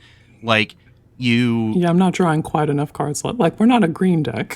Yeah, but like that's the main thing, is that like you really do have this issue of like you're doing damage, you're doing something, but the general impact is kind of pretty low to the ground. And then people are like, anyway, cool, so I board wipe you, and then also I do something like you could play that new board wipe from Spider-Man that cares about an opponent's number of creatures dying as like as an emergency button, or I don't know. It's just, there's always like the little things that you can think about that isn't just the pay 6 mana, win the game via extra combat or whatever. Like there's also the redundancies and the contingencies of like when someone inevitably casts Farewell or maybe not Farewell, but whenever someone casts some whatever bullshit board wipe on your creature deck that has 44 creatures in it, you might want to have an out, so then that way you're not just caps lock fucked for the rest of the game. Yeah, I did add some stuff in the sideboard as like specific addressments of that. I think the biggest one for card advantage at least is going to be the Requiem Monolith. This one I think is extremely cool as implicit evasion, because it gives the creature that, hey, if you deal damage to this, I'm going to draw these cards, and I'm the beatdown. You don't want me to reload more guys to beat your ass with. So they, instead of like blocking. They just take the damage, and then I'm killing them, which is advantageous to me, the beatdown. Yeah, I actually finally grabbed a copy of that, and I'm like really excited to put it in somewhere. I just don't know exactly what I got on top, like what I'm thinking of yet. But after what I did to you, where you had to draw 14. I will never learn my lesson. No, I'm gonna keep playing. You're playing. You're rips. playing Rakdos. We're playing things you got a bunch of like other really cool little fun things here and there where it's like, I don't know, you're playing at knife point, you're playing connecting the dots. Yeah, let's fucking go. Yeah, I'm playing a go wide aggro deck. I gotta make sure we get that card advantage in there somehow. You do got Dragon prints out a lizard, so I got that. You got Dragonhawk and Karazakar and my little favorite. Both of those are my efforts to like close the door on games, and I haven't seen either of them, but I just know that with the board states that I've seen so far, I slam a Dragonhawk, she does 10 damage minimum that turn, and then I have to be able to close after that, right? Yeah, you would think. And then like one card that's always the tip of my brain at any other time when red comes up is fucking Mindclaw Shaman. Yeah, it's actually good in this deck. As far as whether or not it actually like gets anything, that's a whole other thing. But like paying 5 mana to get a 2/2 lizard shaman with a little lizard that has bullet horns. When it enters, target opponent reveals their hand. You may cast an instant or sorcery from that player's hand without paying its mana cost. Listen, Quinn, the more that we talk about cards and the more people keep talking about fucking, I don't fucking know, breach the multiverse, it's more likely than you think that someone's packing that heat. Rip that out of your hand and I'll play it.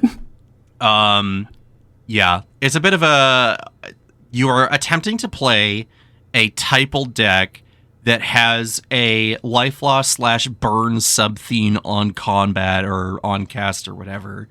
And then you still have to deal with the regular pitfalls of going into MTGO and everyone's fucking like, cool, anyway, fucking fuck all that. Yeah, anyway, fuck you. No, I think I found one other card that is going to help me push the damage the way that I want to. And that's going to be an extremely sweaty enchantment called All Will Be One. Well, okay, yeah.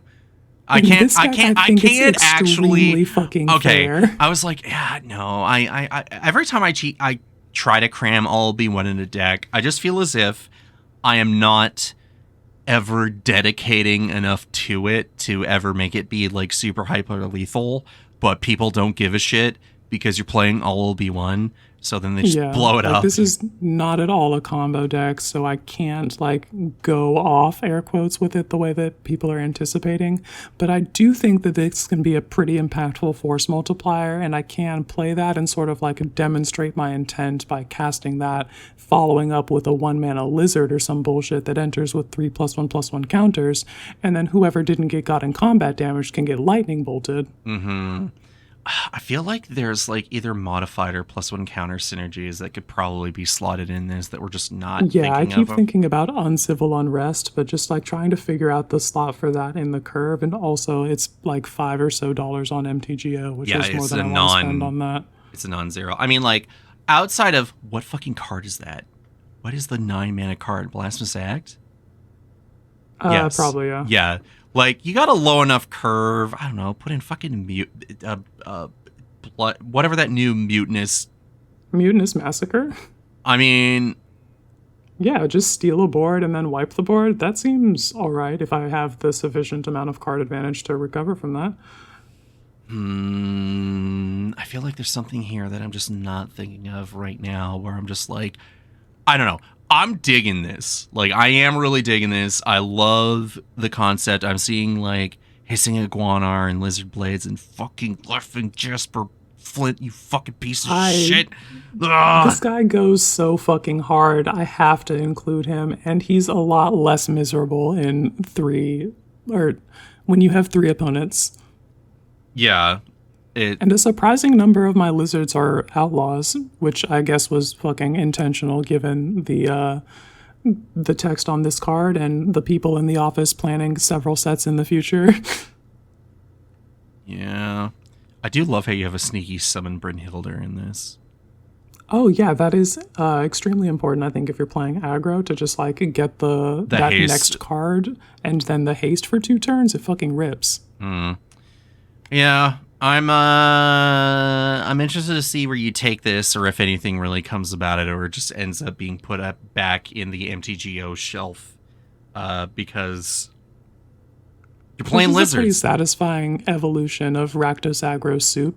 Like it's even got some of the same normal soup ingredients, like the connecting the dots that you saw, but we've also got fucking Aklazots and Inti and Valky, God of Lies, who flips into Tybalt, Cosmic Imposter. Yeah. This I kind of just treat like a Rakdos aggro soup win condition, and then I slam that for 7 mana. Also, and holy draw shit, I 4 didn't cards. realize Yeah. you had fucking Phyrexian Dragon Engine to go with Mr. Claim gigs, so you can actually Oh fucking yeah, that's meld it. another way that I can slam the door on games if I can fucking get there. I've done it, I think, twice now, and it feels fucking incredible, but that is a very pie in the sky thing.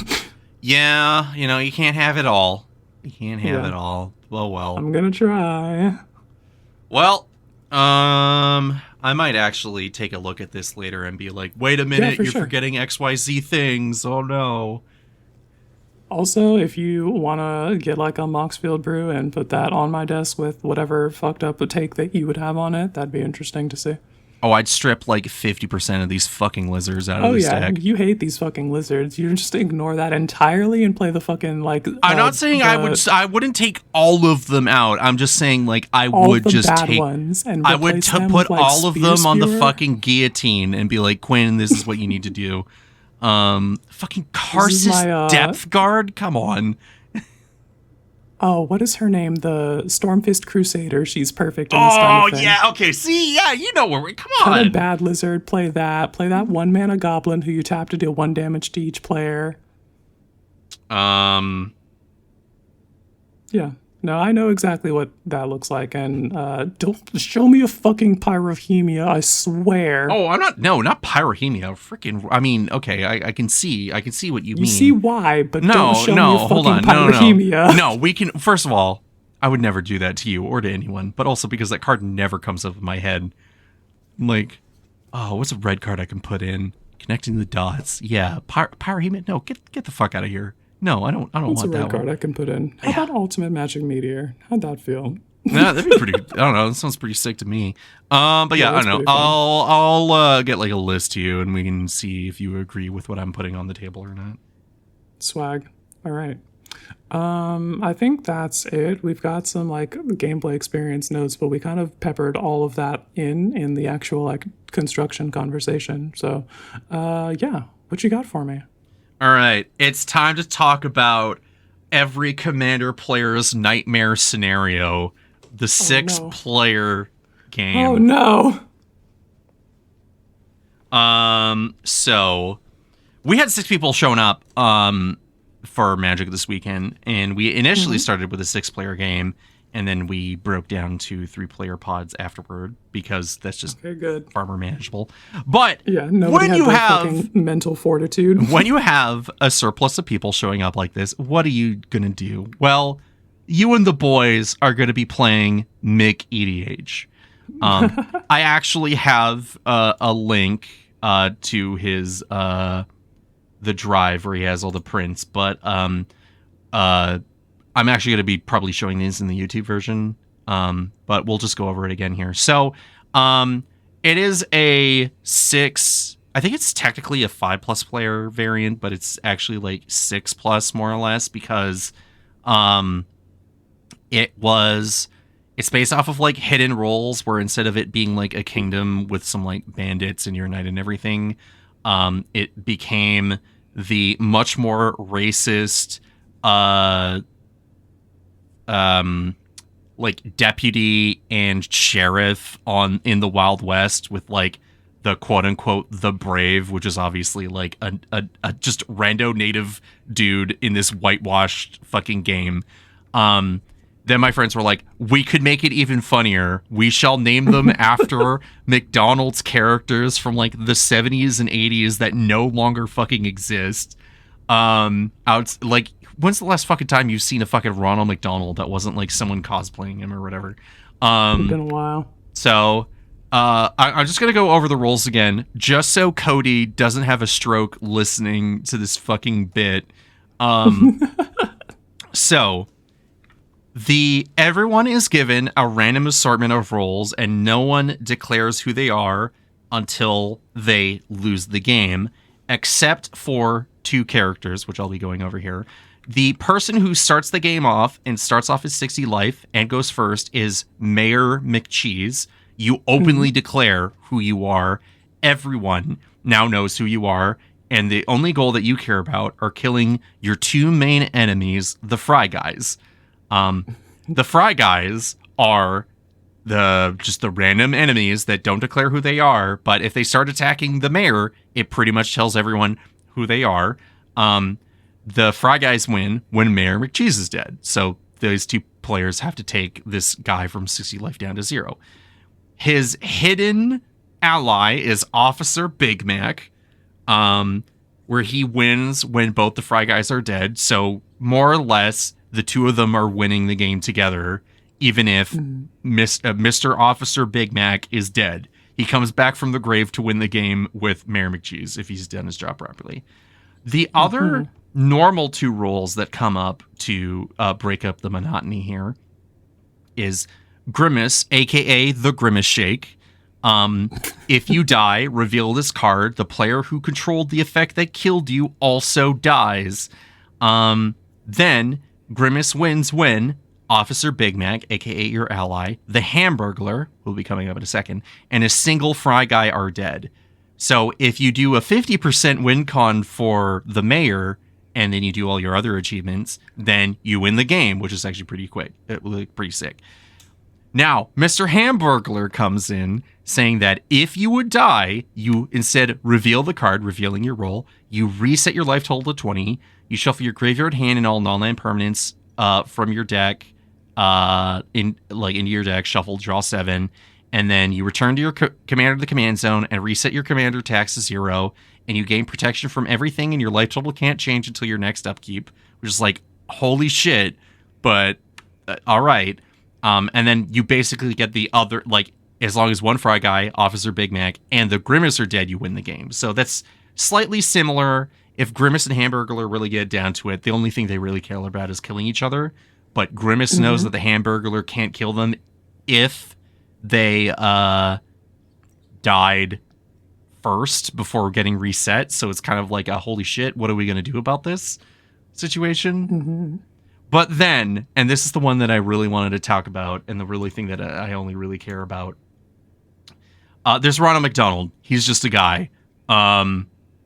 You openly declare you're Ronald McDonald. You start at 30 life, but you win the game if you survive till the end. So that's basically it. Cool. The Professor is the hardest one to play, and this is the one that really cares about here. So you start the game revealing that you're the Professor, and then you secretly choose and predict who is going to win the game and what turn it's going to happen. Oh, and shit. If that condition is met, you actually win the game instead of the people who would win the game. You really gotta have your third eye open. And you know what? It happened. It finally fucking happened. We were all in shock. So No way. So in this permutation, it's the 6 of us, and roles were randomly given out, and it was determined that obviously Ronald McDonald wasn't part of it, and it was determined that Grimace was in, and the Hamburglar, the one who is resurrective immortality, was not in this. So we're like, okay. And my friend Matt is like, all right, Cole is going to win on turn 8, and I'm Mayor McCheese, so I'm off at 60 life. I'm playing Audric Blood Curse, by the way, and I don't know what was going on that game. I was getting way too fucking ahead with whatever I was doing.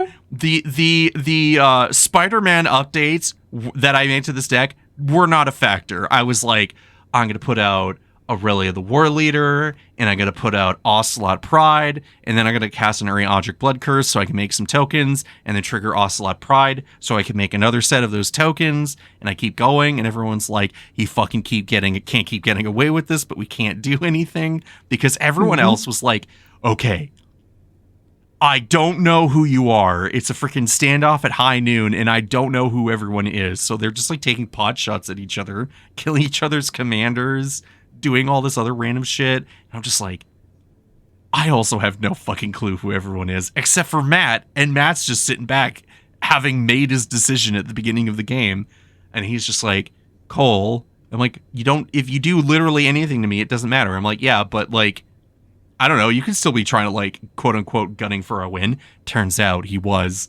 So, I blow up the board and everyone's like, what the fuck? And I get my stuff reset up a little bit. I even managed to like reanimate, Aurelia, and people are like, you fucking can't keep getting away with this. This is bullshit or whatever. And everyone's life totals are like really low. And they're just like, oh my God, what's going to happen? So Matt is like, all right, it's enough. So he's playing Clavileño, the vampire that makes things become 4/3s. And he's like, all right, I'm going to cast Death to the Deathless as two random opponents who we have not figured out who they are at 6 life. And hilariously, as we learned after this, the Grimace was at 7 life. So he does X equals 3, just flies under the radar. And it turns out the 2 people at 6 life were the hidden Fry guys. Shit. So he takes them out, leaves Grimace at 1, and I meet the win condition to end the game, except it's turn 8, the turn he predicted I was going to win, so he instead wins the game. And we're just like, holy shit. Like, and then if he went one more, if he went 1x more, he actually would have died from the effect of killing Grimace, and then I actually would have won the game. So he really managed. Needle. Regardless of people's feelings about 6+ player games and people's absolute confusion of the actual like format, yeah, it's just, it was a good time. It was a great way to hit it off and start off from scratch. And one of the newer players that was there got to get his fill of like trying to figure out everyone's shit and being like, all right, anyway, I can't do anything past the turn because of just sheer dumb, like bad shuffling or whatever you want to determine. But yeah, it was like, all right. And meanwhile, I'm in the corner as the ringleader of the whole thing, publicly declaring who he is. And I'm like, what I am doing is not okay. What I'm getting away with. Like, I had too many cat tokens. Ocelot Pride is the fucked up Magic the Gathering card. I am not taking it out of this deck, putting Aurelia above out, being like, holy shit, I'm not only drawing cards, but I'm also fucking lightning helixing people. It's fucking sick. Yeah. So you're just like looking over at him like, so if an opponent has a board state like this, you should definitely cast some removal at it if you've got it. I really shouldn't be getting away with any of this. This is entirely too much. Anyway, take 5. Yeah. So how everyone was behaving earlier in that game was super duper weird, and the end result was getting away with way too much. Would have won the game if it wasn't for the meddling professor figuring this shit out, getting it unlocked. Hey, that's 6+ player Magic the Gathering in a nutshell, where everyone's like making weird ass decisions just because the scope is just way too big. Yeah, that sounds like absolute hell, and also like a wild fucking time once. Yeah, this is not how you end your game night. This is how you start your game night, and then hopefully you break everything apart. Get your pods of 3 and 4, And get some more normal Magic in after that. Yep. And not just be like, cool, so I need to figure out, I need to solve the scientific formula to figure out who the fuck is going to be actually winning this game, or sussing out who's like the most suspect person or anything like that. So, yeah. So perhaps in a time in the future, I will come back with some more Mickey EDH stories. But until then, that's always a fun time, doing that every once in a blue moon. You got a Mardu deck for me. Yeah, for you, Johnny Mardu. So here, we got Mardu Knights. Thesis, I was looking at the cards in Final Fantasy, and they introduced a lot of knights to the deck building environment, and I wanted to explore some more of those. As you all know, we've already done the mono white knights with Dion. I did Orzhov knights with Cecil and also Squall, and now we're trying that in Mardu. So to begin with, I did not have the very obvious Knights commander of Sir Gwyn, so I put the commander that I did have, Timna the Weaver, who we actually opened the Cecil Harvey The Cecil printing version, in very Final nice. Fantasy. Love it. So yeah, we put that and Vial Smasher in the command zone to say that the extra card advantage and the extra damage would bridge any gaps in deck building, which is a sound theory. Unfortunately, if you put Timna in the command zone on MTGO, you get your shit fucking rocked. Yeah, as you should. You can't be getting away with that shit at all. I don't understand. I'm trying to play Knights. The shit works when we're playing over spell table, but I guess people don't know that it's about the trauma. Look, the more we talk about MTGO, the more it's you can't be showing up with these hot fire commanders in. You said this is bracket 2 or whatever, or maybe, but you show up and people are it's on site. Just fucking kill her. I don't care if it's the swaggy fucking Cecil version. Get rid of it. Yeah, I think the intent of this deck is to have go wide typal deck, the bracket 2 experience. I might need to count the number of equipment tutors that I have again, because I think I got a little sweatier on that than I probably should. If we're on 5 of those, we can probably come down to 3 and see about some other cards instead of that. But anyway, so yeah, you cannot put fucking Timna in the command zone without getting your shit rocked, so lesson learned there. They don't care that you're on Night Typal. They see Timna and immediately start sawing away at your neck. I had one of those guys who was in the chat, saw somebody else play the Forbidden Orchard, I think, the land that taps that gives that spirit. Yeah, gives somebody spirit.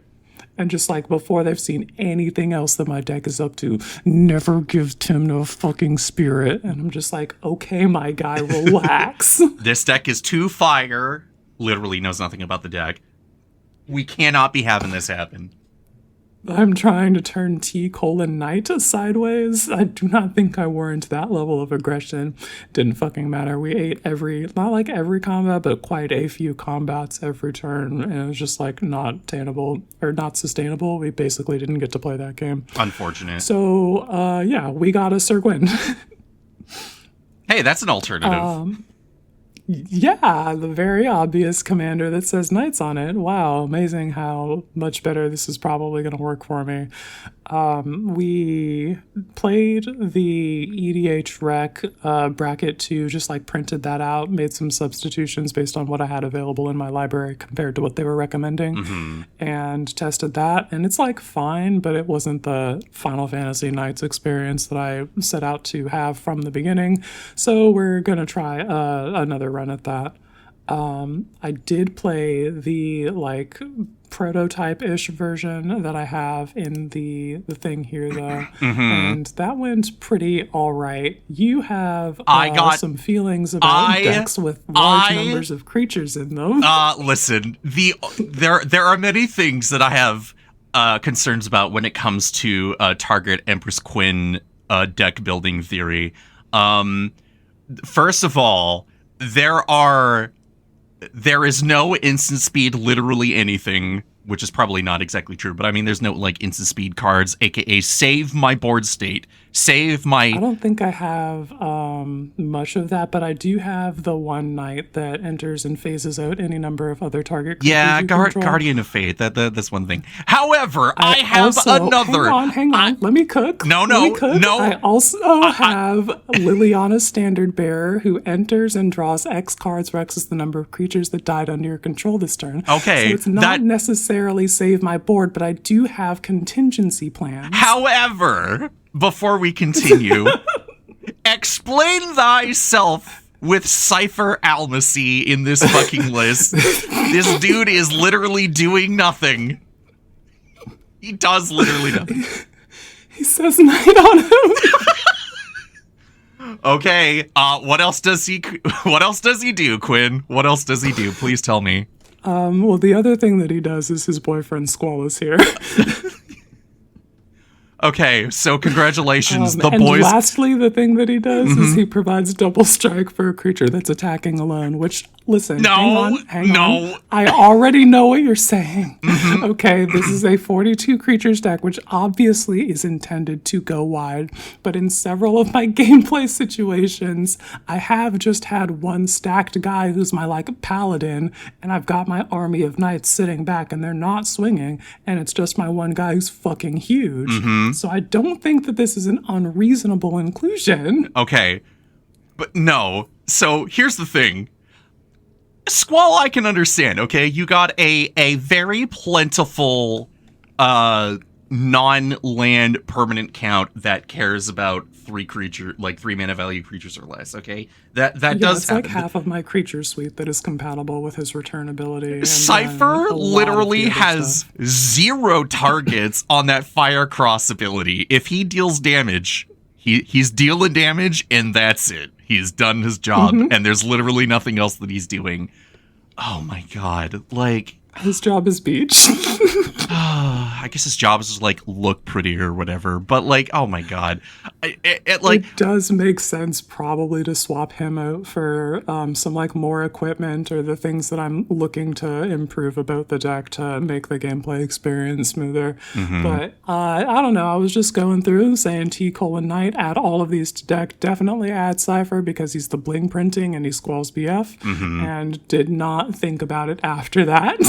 Yeah, as I've noticed with your decks the last few episodes that we've done, and I feel like I'm a nagging nanny or whatever, but I'm like, Quinn, please, for the love of God, put in something that at least if you put in 1 or 2 cards that Cypher can target, I could be like, okay, Cypher can stick around for the Super D situation and be a Squall's Mirror and everything. But there's literally no instants or sorceries he can target.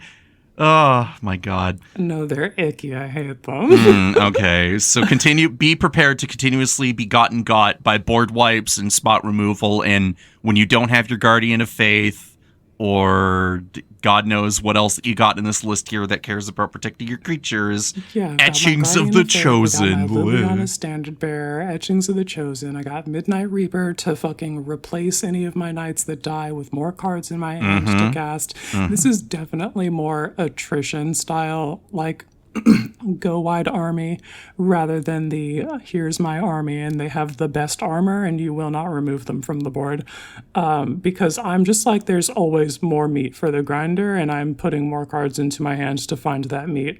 And I'm casting it at you, and my overwhelming forces will get the W that way. Gets results. So one of the other things I would like to point out, point 2, for this being a Sir Quinn Knight / quote-unquote equipment deck, you sure are lacking a number of equipment that I would normally expect from you. I have the Empress Quinn patented package of Cloud, the other guy, Buster Sword, and Sword of Hearthenham. We've also got the Serema so that I can find Cloud. And so I'm on the EDH Stoneblade package that I usually got. But I did go and add some more equipment. We definitely want to increase the numbers even further because I want when Quinn shows up, I should be casting Ancestral Recall when we do combat. She's 6 caps lock fucking mana, and I don't have the ramp package to support treating her like a Phyrexian arena. All right, so she needs to be better than that. So I gotta up these equipment numbers so that I can get those numbers up when we're doing the attackies. Right. I will be talking about my equipment deck after this, but I feel as if one of the issues on I've found at least for a themed or typal list that cares about a particular style of creature, whether that's a creature with a keyword and or keywords, a la Odric Blood Cursed, or when I was playing Quinn, Pride Ephemerith, and now in your case with Knights, is that your creatures have to fight with each other for those mana value slots. So when you're sitting there with, let's say you're at 2 mana, do you cast a Pure Steel Paladin, Knight of the White Orchid, or Knight of Dust Shadow? Or can you?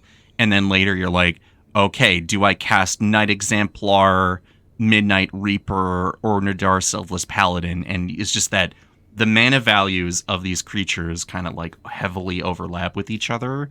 And I think maybe, hear me out, you trim the fat a little bit here and there so you can get more equipment, low-cost equipment in, and then that way when Sir Gwyn shows up, she isn't fighting for her fucking life to draw you some cards when she's in the battlefield.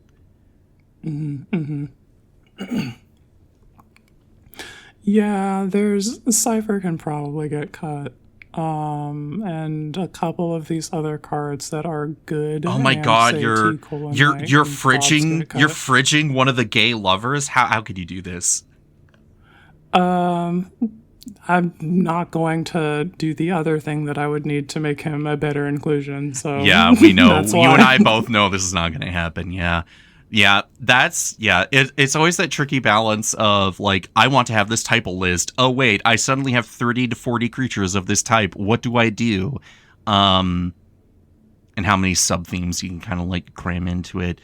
Sir Gwyn demands a lot for her mana value and for like her hybrid typal / like card type focus. And it's like you always hit that point where you're like, oh, if she was only 1 less mana or whatever. But like honestly, for 6 mana, she's pretty good. She's pretty fine because you should already have like that pre-established board state. She's a strong commander. You just have to answer her ask, and I'm not answering her ask currently. I'm just slamming knights and turning them sideways and occasionally drawing a card with her, which is like good, but it's not as good as it could be for her. And we can do that. What I think I could and probably should do is treat this list of creatures like a curated shopping list, and then open a brand new deck list on MTGO and just add the equipment that I first jerseys know I want to have in there, and then also move over the other vegetables and stuff. And once that's situated, and then fill the rest of it with knights in order of personal priority, and that should give me a better, more well-rounded deck construction. Yeah, I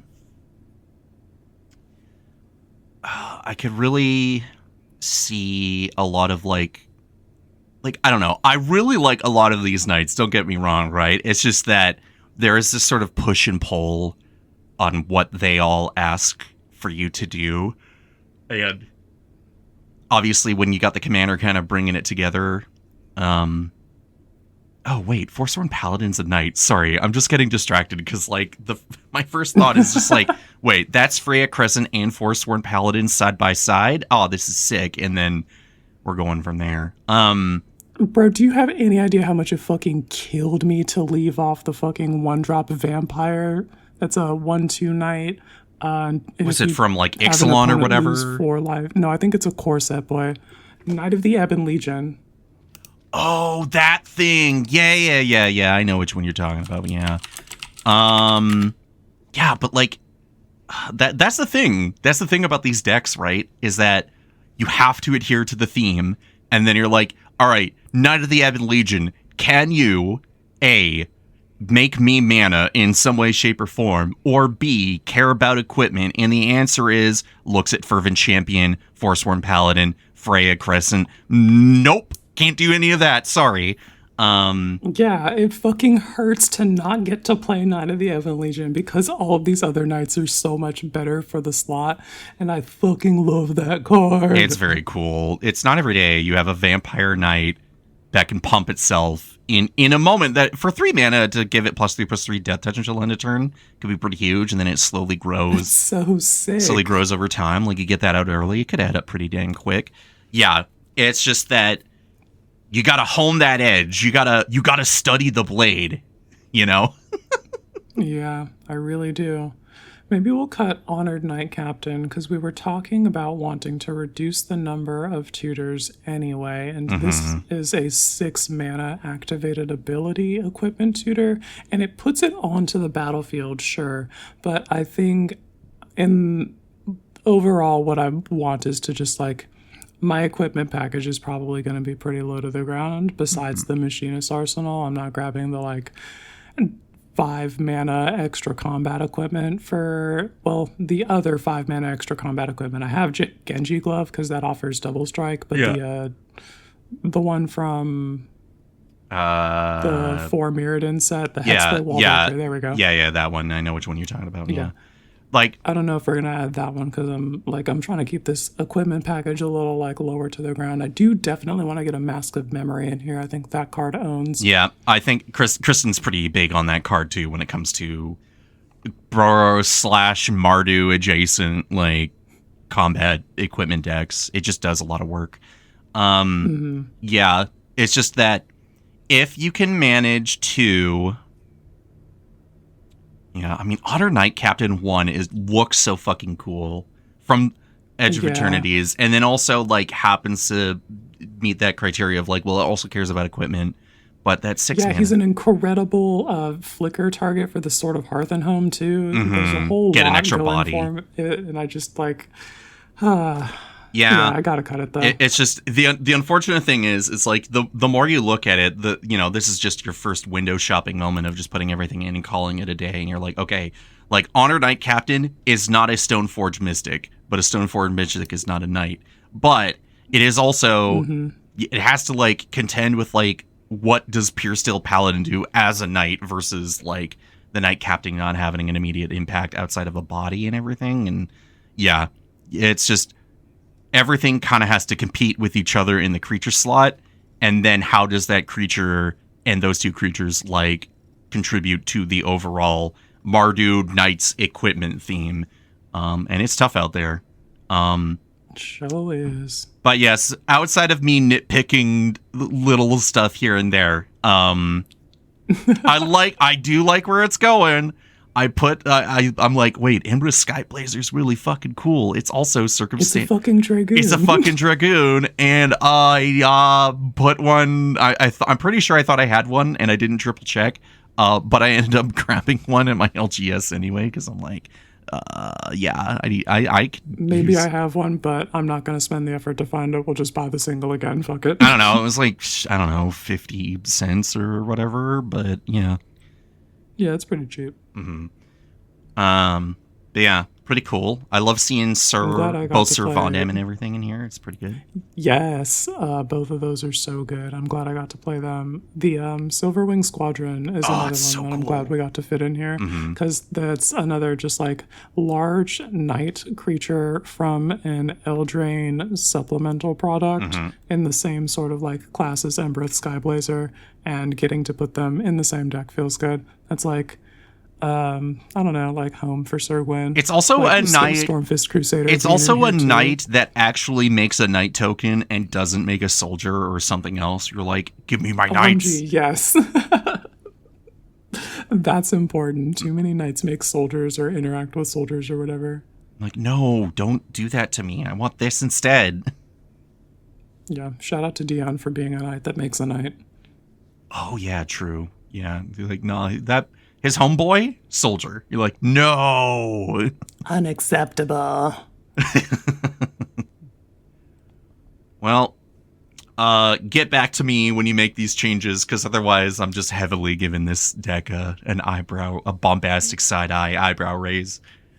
Yeah, it's like a C plus B minus work, and we can definitely get that a little sharper. But it gets results. Yeah, okay. I mean, fair enough. I'll give you that. I do indeed put opponents in the dirt. All right, with that out the way, tell me about your equipment list. Right, yeah. So I'm bringing back Imskier, I think for 2 weeks in a row now, because I decided to go actually pick up a few cards and keep looking further into exploring what this deck has to offer. I went to go grab a Yuffie Materia Hunter and a Shagrat Loot Bearer. Oh, those are very funny. I've had a friend ninjutsu in Yuffie in our game, so I'm like, oh, well, you get to snag a non-creature artifact, and then you can also slot an equipment onto her, which is pretty great. So she gets to join Barrett as part of the squad here. But then I was playing against Jen within the last month or so, and she was playing a Shagrat Loot Bearer deck, and I'm like, wait a minute. Mm-hmm. Rakdos equipment. Oh, get on in here. So he attacks, you again target an equipment onto him, and then you can amass Orcs X, which I think is pretty good for just having extra blockers here. So yeah, that's pretty good. So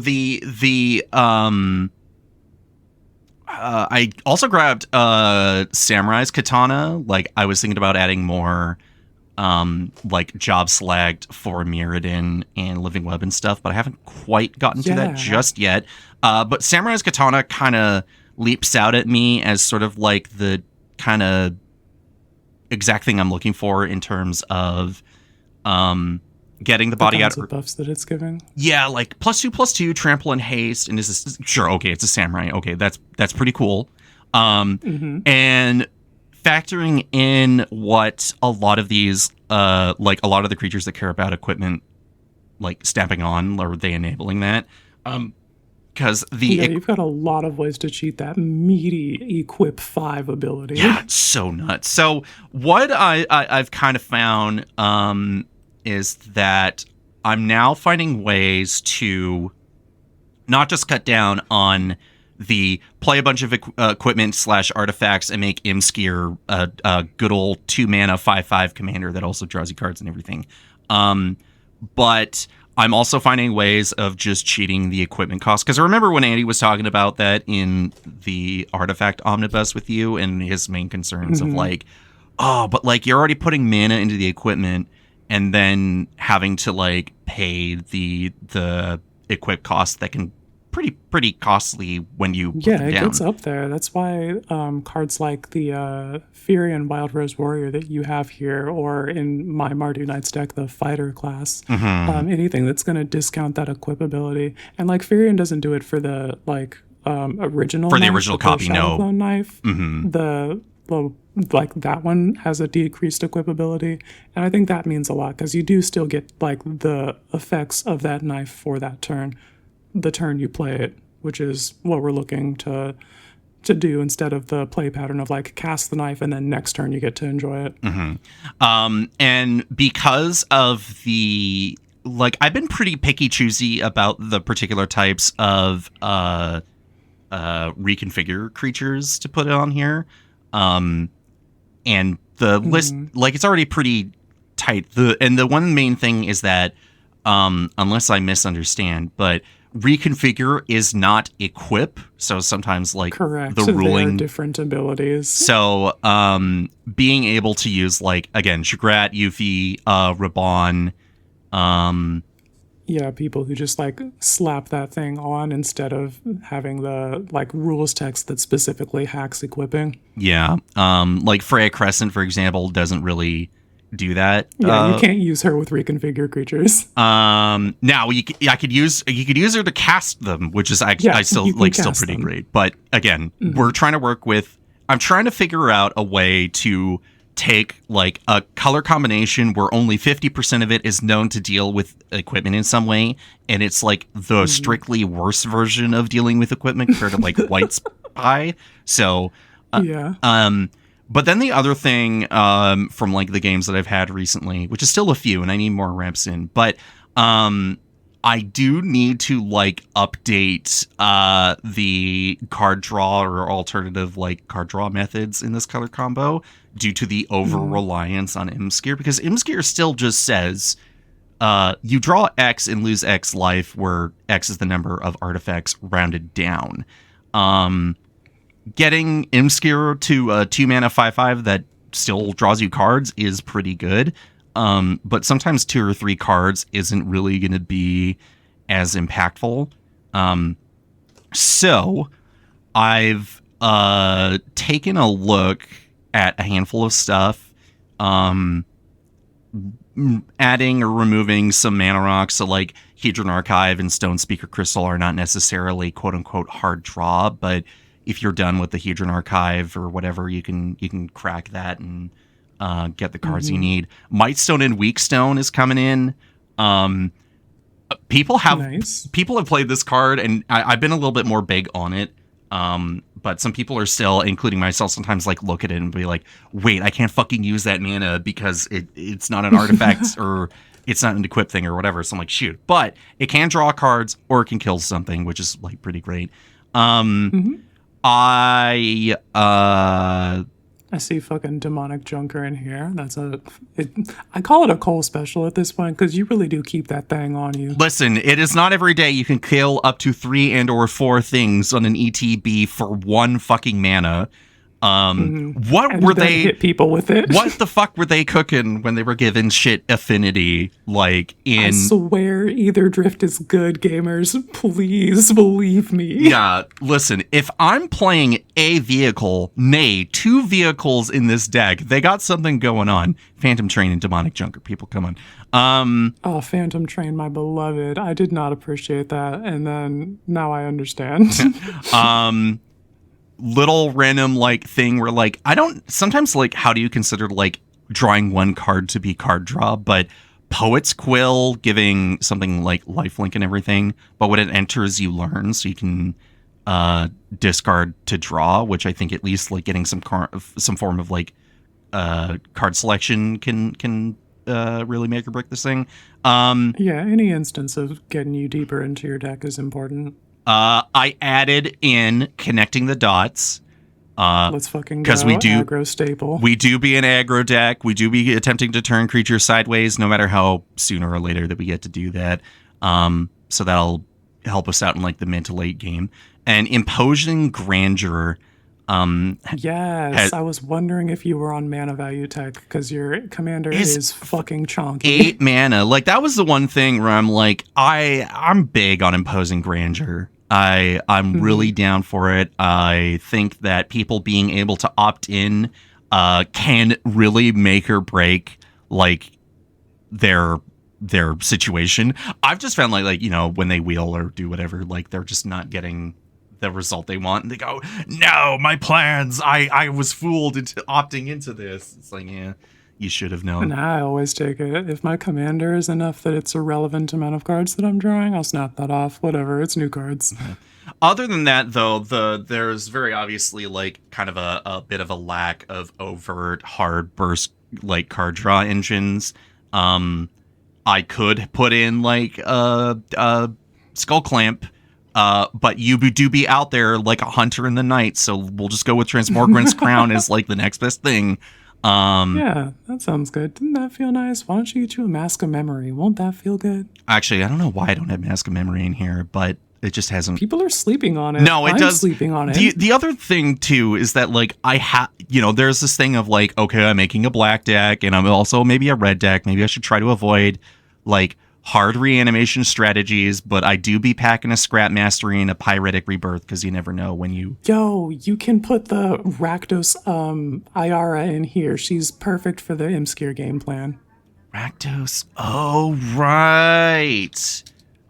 Yeah. She can fling big artifacts, and then her back half, you can reanimate them. Oh, she can be I'm sure a you've mini got another one. way to fling them. Oh, yeah, she's so good in Imskeer decks. Okay. Yeah, I guess that's like the thing. I guess I didn't really think about that. You could also fling Imskeer too. Ooh. Yeah, the thing about Rakdos artifacts, or at least Rakdos equipment, is that it is also Rakdos artifacts. Shoot. Yeah, that is true, isn't it? I do be forgetting that. I guess I'll need to. I mean, I know I have a copy or two somewhere. Like, she was on my radar when she came out, and like I used her in a couple decks, but like, I just never really thought about like using her in this. I do love it when Wizards is like, hey, this color interacts with artifacts. Why don't we see what they can do with equipment? And it's just like, it's not usually Rakdos, but Rakdos artifacts exist. And they're like, some of those artifacts can be equipment. We'll see what happens. The other thing, I guess, cool. like, the one thing that, like, I'm always mentally worried about when it comes to cards like her is that, like, compared to, like, getting the finality counter and then being like, this is a little tricky. Am I going to worry about this? And at least it sticks around for as long as you need it to until someone usually just blows it up. But, we are... No, Conjurer's Closet doesn't target that. It's not Teleportation Circle. I guess, like, the one thing that I immediately think of is, like, okay, get your Dracnin out, maybe bring back a Mightstone or Wakestone, gets rid of something, pay, like, your equip cost or do whatever, and then, like, go to town. Or maybe get, like, a Phantom Blade out and have it auto. And then throw it with Imskir on end step before the IR trigger. Yeah. So, yeah. Okay. IR is going on there. Gotta fucking think about a cut. And then... Fucking Broadside Bombardiers, I am looking at you. No, that guy, I love that. You. He's so cool, though, because that's another thing. That's literally just the thing we're talking about. I could fling Imskir for 10 fucking mana. So then, finally, like, kind of just to tie back into the card advantage thing, Vindictive Flamestoker has been a card that I've been really big on ever since Phyrexia All Will Be One came out. Yeah, this card looked interesting. I don't think I've ever seen it in play, though. This was a card, because we skipped talking about my very sweaty mono red win on the 24-hour stream a few weeks ago. But this card was the linchpin in my Brass deck of just getting enough cards to like finish the game out. So for a 1-mana 1/2 Phyrexian Wizard, you get an effect that says whenever you cast a non-creature spell, artifacts, put an oil counter on the Flamestoker. And then for 6 and a red, you can sacrifice it to discard your hand and draw 4 cards. But the ability costs 1 less to activate for each oil counter on Vindictive Flamestoker.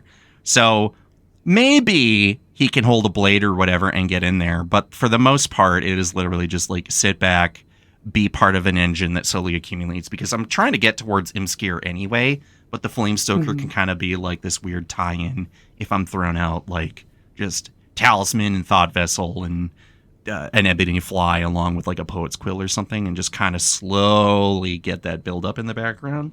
And then when I inevitably dump my hand because I am a filthy red mage and I just love casting spells, we can eventually just pop the Flamestoker. And if he just ends up exploding circumstantially, he is a 1-mana 1/2.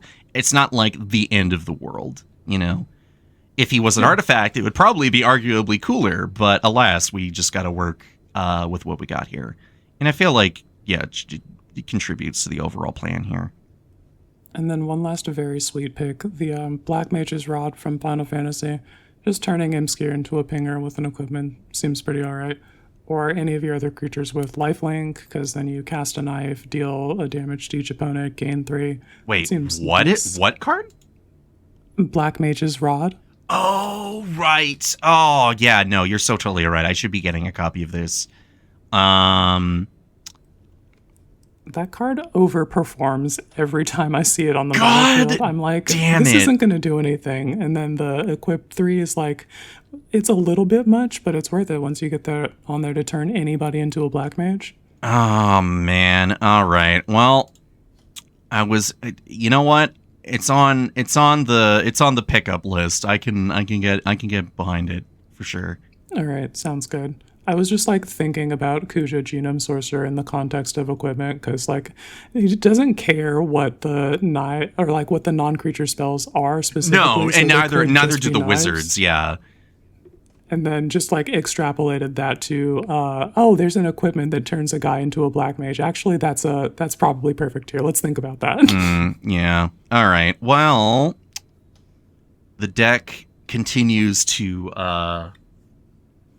go back into the forge. So I originally had the title as something like silly and like non-tied to media in any way. And then I remembered in Armored Core 6, the quote of the Rubiconian Liberation Front was that they scream out, "Forged in ash, we fight as one," because, you know, Coral got ignited and that entire fucking world got scorched. I'm like, yeah, I don't know, that seems like a sick fucking quote.